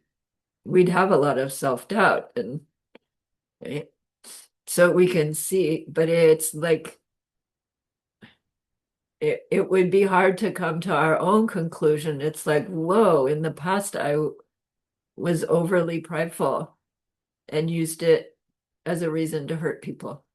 So it's just interesting, like, what do we do with it now? Like, if we're not ripening pride and we're ripening the results of past pride, it can be really helpful to recognize, oh my gosh, all these circumstances, they're just this ripening from mistakes I made when I didn't know any better.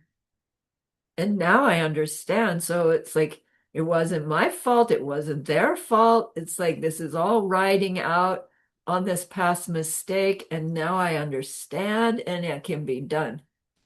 Right now I can respond differently. And as my confidence in my new responses grow, now I know that confidence is growing out of the seeds that I've planted, not because all of a sudden I have some God-given right to have this great goodness in me. It's that I have the goodness because I've created it. And I had to have created it before in order to have the seeds that I've added to create it now. So, all right, good for me. I was a jerk. Yes, I get it.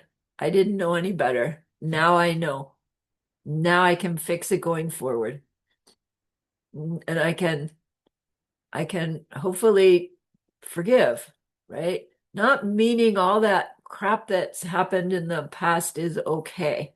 It isn't, and it never was, and it won't ever be. But now I understand. And so now I don't have to carry that baggage with me anymore. I can say, okay, I'm gonna fix it. I understand my confidence is because I helped other people be confident. And I'm going to use my confidence to continue to help other people be confident. And that's where my continued ability to help others will come from, is just trying to help others, even as when I do, they don't see me helping them, they don't like what I've done, or, well, they're really, really appreciative. Doesn't matter what the result is.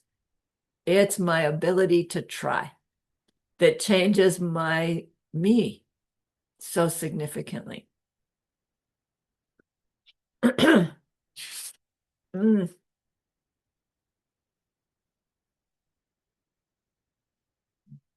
Yeah. Just look at this Pudri Sort Chakpe Drangsi. We're going to come back to it. Pudri Sort Chakpe Drangsi.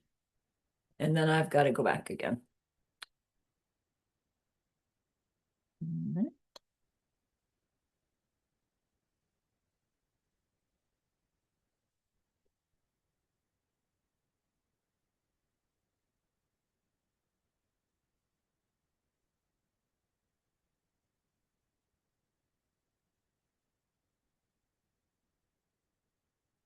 Okay, so we've been talking about overcoming our discouragement and recognizing that we can use those four forces to grow this willpower and steadfastness and the ability to take on something until we're going to finish it, or that conviction that we can do that. And it builds up this confidence of accomplishment that grows into this attitude, is like, I'm willing to do this thing all by myself. I'll do it myself, said the little red hen. You know that book from when we were little kids? It's like Europeans know that book. I don't know about everybody else. The little red hen's going to make pie. She needs help to grind the wheat, to pick the berries, and none of the other farm animals will help her. And she just says, I'll do it myself. I'll do it myself. And you think in the end she's going to eat the pie all by herself, but she shares it with everybody who rejected helping her. Do you remember that? It's like, oh, Bodhisattva, little red hen. We learned it when we were little kids. Why? Why did the chicken share the pie with them?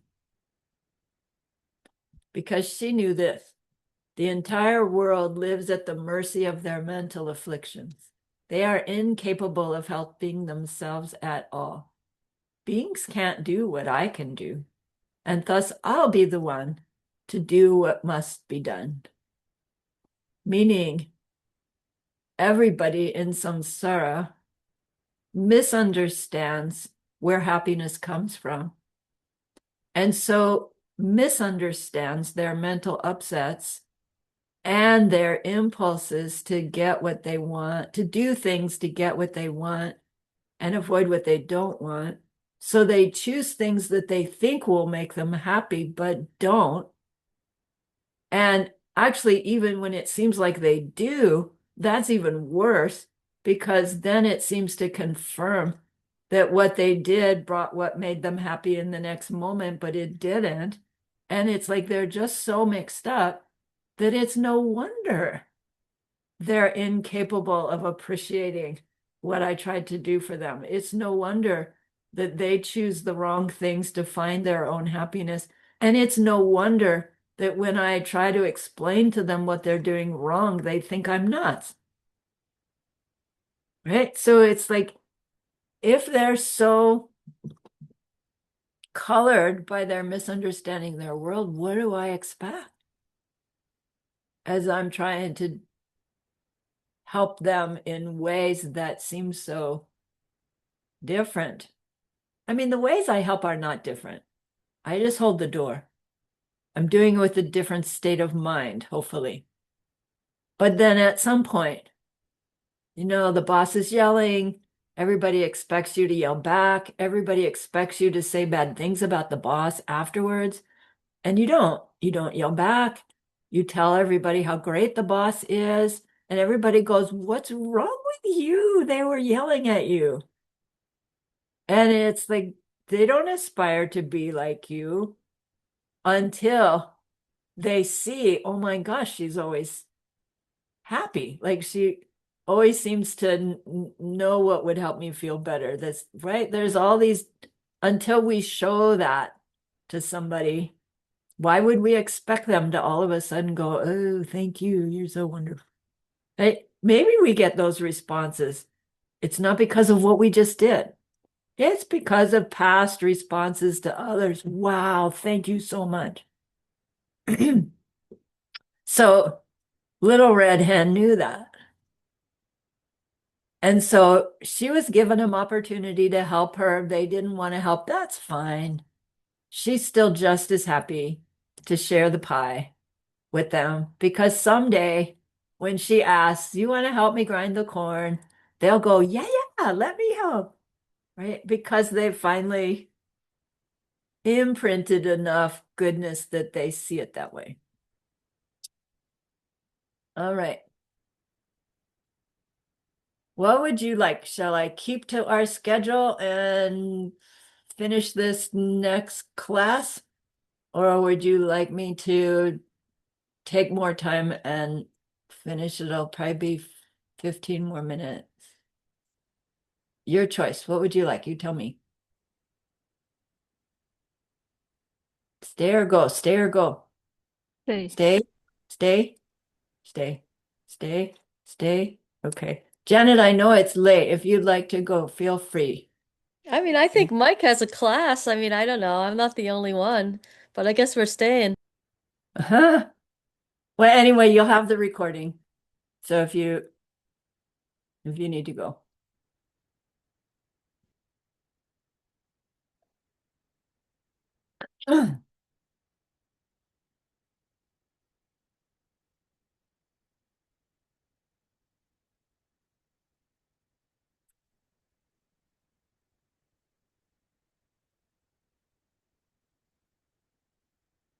If he encounters a snake that's already dead, even the crow can emulate the deeds of a great Garuda. If I continue to act like a weakling, even a minor slip in a vow will be able to do me damage. Do you really think you could ever be free living in the destitution of effort lost to discouragement? So a Garuda is this great big eagle-like bird who really, really doesn't like snakes. And so any snake it happens to see, right, and destroys it. A crow who takes on a snake, the snake will win the battle. So they say even a crow can be like a great Garuda and go get the snake and, destroy it as long as the snake is already dead. The crow can go, "Wow, I'm so powerful." He uses this in two ways. One is to a dead snake, the crow's pride is really strong. And it shows itself off. Look what I can do with a dead snake. That's not the kind of pride a Bodhisattva is growing. But also he's using this to say that it has to be a dead snake for the crow to be able to, overcome it because it's already gone. Meaning if we're applying our efforts at our six perfections, like a crow towards a dead snake, it's like we're not going to make much progress. Meaning we're really not willing to take on a difficult task that we think we might fail at. We're only going to take on the tasks that are easy. And it's like, wait a minute, he said to start with easy tasks, carrots and potatoes. And he's not now reneging on that. But if we stay at carrots and potatoes forever and grow this crow-like confidence towards giving carrots and potatoes, we never get to that point where we are the Garuda. Not that we want to crush snakes, but in terms of crushing our mental afflictions and our ignorance. Giving into our discouragement is the analogy, makes us like a crow. Using our four forces, the four forces that we've learned to overcome our discouragement, makes us the Garuda Bodhisattva. Willing to take on anything, able to take on things as we push the bar at what we're willing to try to take on. Kind of beautiful.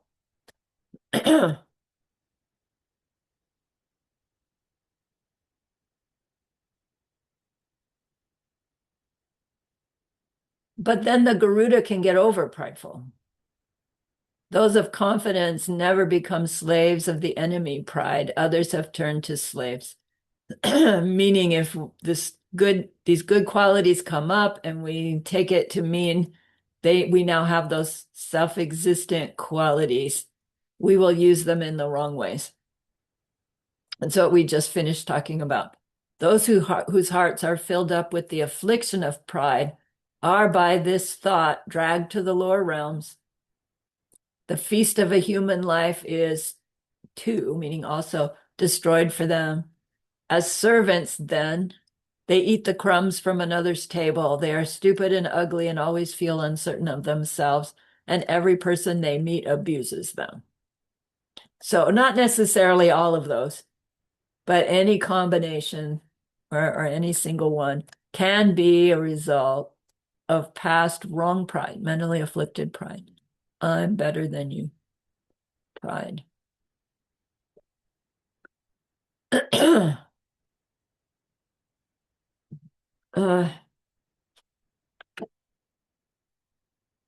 Geshe-la didn't talk about this one. When you find yourself in the enemy's camp and surrounded, look for 1,000 ways to shield yourself from them. Be like a lion with foxes and such, never allowing the mass of mental afflictions to break through to you. So the enemy's camp are your own mental afflictions. And a lion in with a bunch of foxes, the foxes don't tangle with the lion. And so the lion isn't threatened by being with a whole bunch of foxes. So in that way, our confidence in our understanding of karma and emptiness and choosing our behavior, we don't need to lose that confidence no matter how many mental affliction foxes are around us. I wish it were that easy. A person may find themselves in the middle of a desert forsaken, yet still they try to act to protect their eyes. You may be the same and find yourself hard pressed, but never allow your afflictions to master you. Again, Geshe-la didn't speak to this specifically, but whatever condition we find ourselves in, our growing Bodhisattva deeds, our Bodhisattva heart is going to try our best to use the circumstance instead of fall back into reacting to the circumstance. Right? We are going to have an action. We are going to do an action, but we're going to choose it as a response instead of follow the reaction that comes.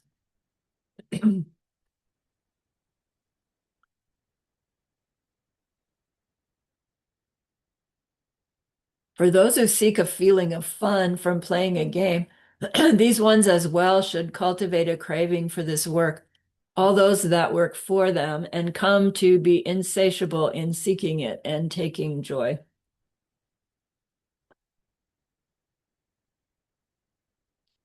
There are times when we are so engrossed in doing something fun that somebody could call our name and we don't hear it. Like we see that in little kids. They're playing a game, they're so involved in it. Mother yells, come on, it's time for dinner. And she thinks they hear her and are ignoring her. And after the fifth time she hollers, she gets upset with them, but they don't even hear it. They're so involved in what they're doing. They're having so much fun that outside distraction doesn't pull them away. So he's using this analogy for our Bodhisattva attitude being applied to everything we're doing. We're having such a good time. Trying to always respond according to our vows, according to the greatest kindness we can do at the moment, with the state of mind of bodhicitta. We're so engrossed in that our mental affliction can't get our attention. It's still coming up, but we're so so driven in our enjoyment of our bodhisattva deeds, the mental affliction can't get a hold. Won't that be nice?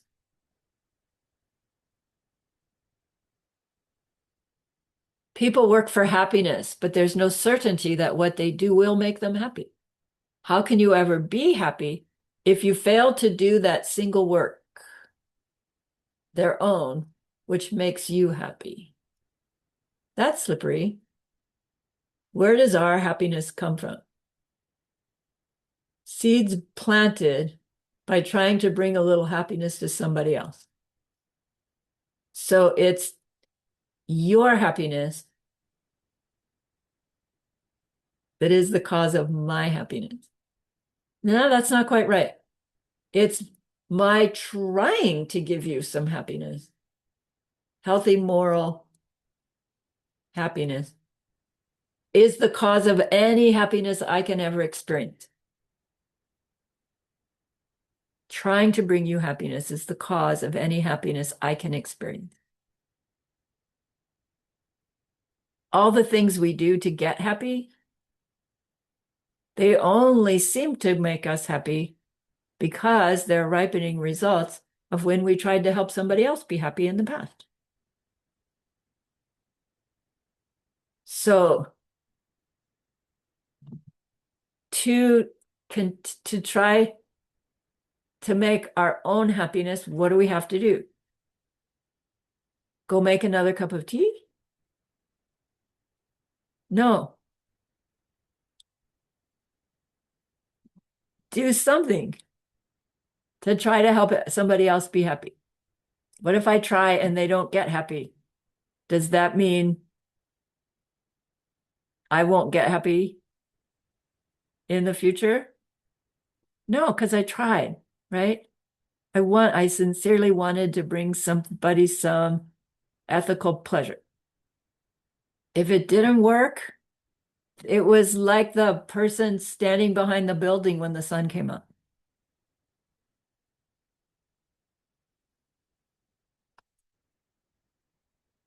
But he goes on to say, you never feel satisfied with objects of desire. Honey smeared on a razor blade. Why, at the same time, are you always content with the sum of merit you have for the happiness of the fruits and peace? So that Pudri Sor Chakpe Drangsi that I showed you before, that's that phrase, honey on a razor's blade. So when we act to get something and we believe that something will bring us happiness, and it does, the analogy is that's like licking honey from a razor blade. So if you've got honey smeared on a razor blade And then you go, right? It just makes me go like this because you slash your tongue. And in the effort to have the sweet, you've just hurt yourself. And any time we go for something to bring us happiness in the moment, we're doing this. The belief that says doing this to get that will make me happy is the razor blade thing. It's even worse when what we're willing to do to get the thing that will make me happy will hurt somebody else. Subtly or grossly. The willingness to hurt somebody in the effort to get happy, it's like that razor blade has really slashed.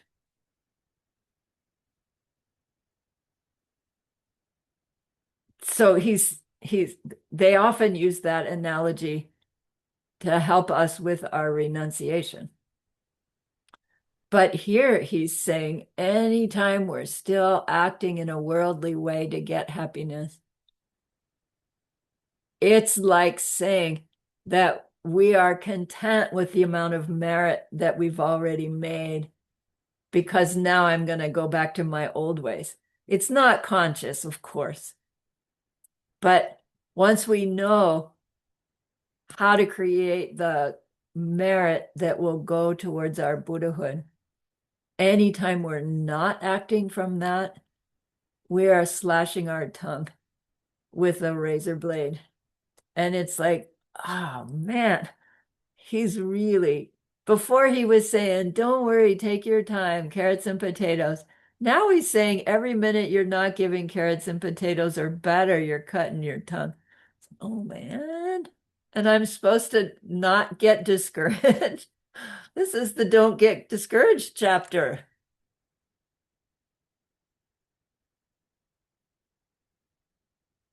And I think I'd leave you at that. No, I don't. There's another. Actually, there's several more that Geshe-la did not talk about. His bottom line is study. Daily remind ourselves somehow in our growing understanding of everything is ripening results of my past deeds, so my current deeds are where I can create from. Not where I can, that is where I am creating. So help me, teacher, holy being, to keep choosing my interactions as carefully as I can so that I can be creating happiness for everyone. It takes training. The human capacity is infinite. There's nothing we can't learn to do. If someone hands you a bowl of oil filled to the brim and says, walk across the room with this bowl of oil and don't spill a drop, we would say, impossible. If they pull out a sharp knife and say, do it or I'll kill you, doesn't matter how long it takes you, but do it. We could do it. When we are motivated enough, we can do anything. We've been hearing that from Master Kamala Shila. We're not meditating at shamatha level because we don't believe enough. We're not motivated enough. Right? We have some doubt. Here he's saying it again. Oh. So we have the capacity. We grow our motivation again and again and again because we have the seeds to not believe. We have the seeds to not think we can do it. We have the seeds to not believe that we have the capacity already. What is the capacity? It's the emptiness of me, my mind, my body. The potentiality to be anything for anybody at any moment, including ourselves. Right? Okay. So Arya Nagarjuna said the nasty thing about samsara is that when we hurt somebody, the karma does not come back to us immediately. If it did, how many bugs would we crush? Hopefully none if we saw somebody else crush a bug and get crushed. Whoa, I'm not going to do that. We would just have to watch and see what happens to other people, and we'd know instantly what not to do and what to do. But it isn't like that.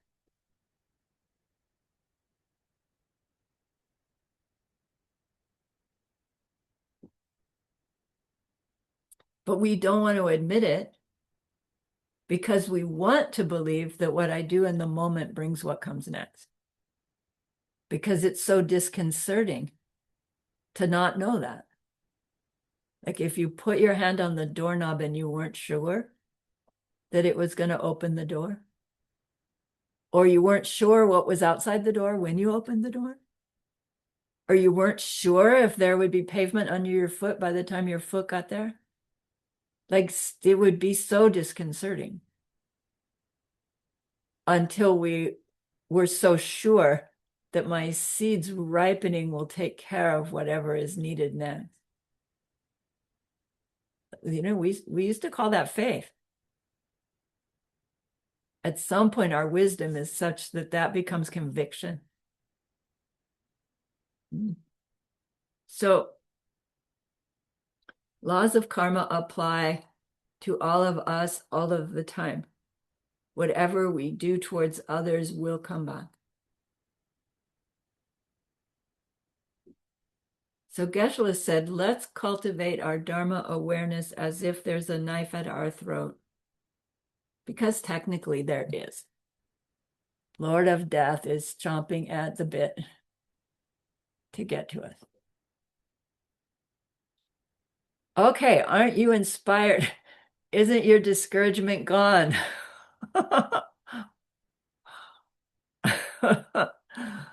Please forgive me, I'm just giving you class. We go into meditation next class. So thank you for the extra time. Technically from here on out, classes just get longer and longer. And I'll do my best to complete them in the 2 hours, but sometimes I won't be able to. Okay, so thank you. I'm stopping recording. I'm letting you go. Okay, I'm stopping it now. No, I'm not. Sorry. There.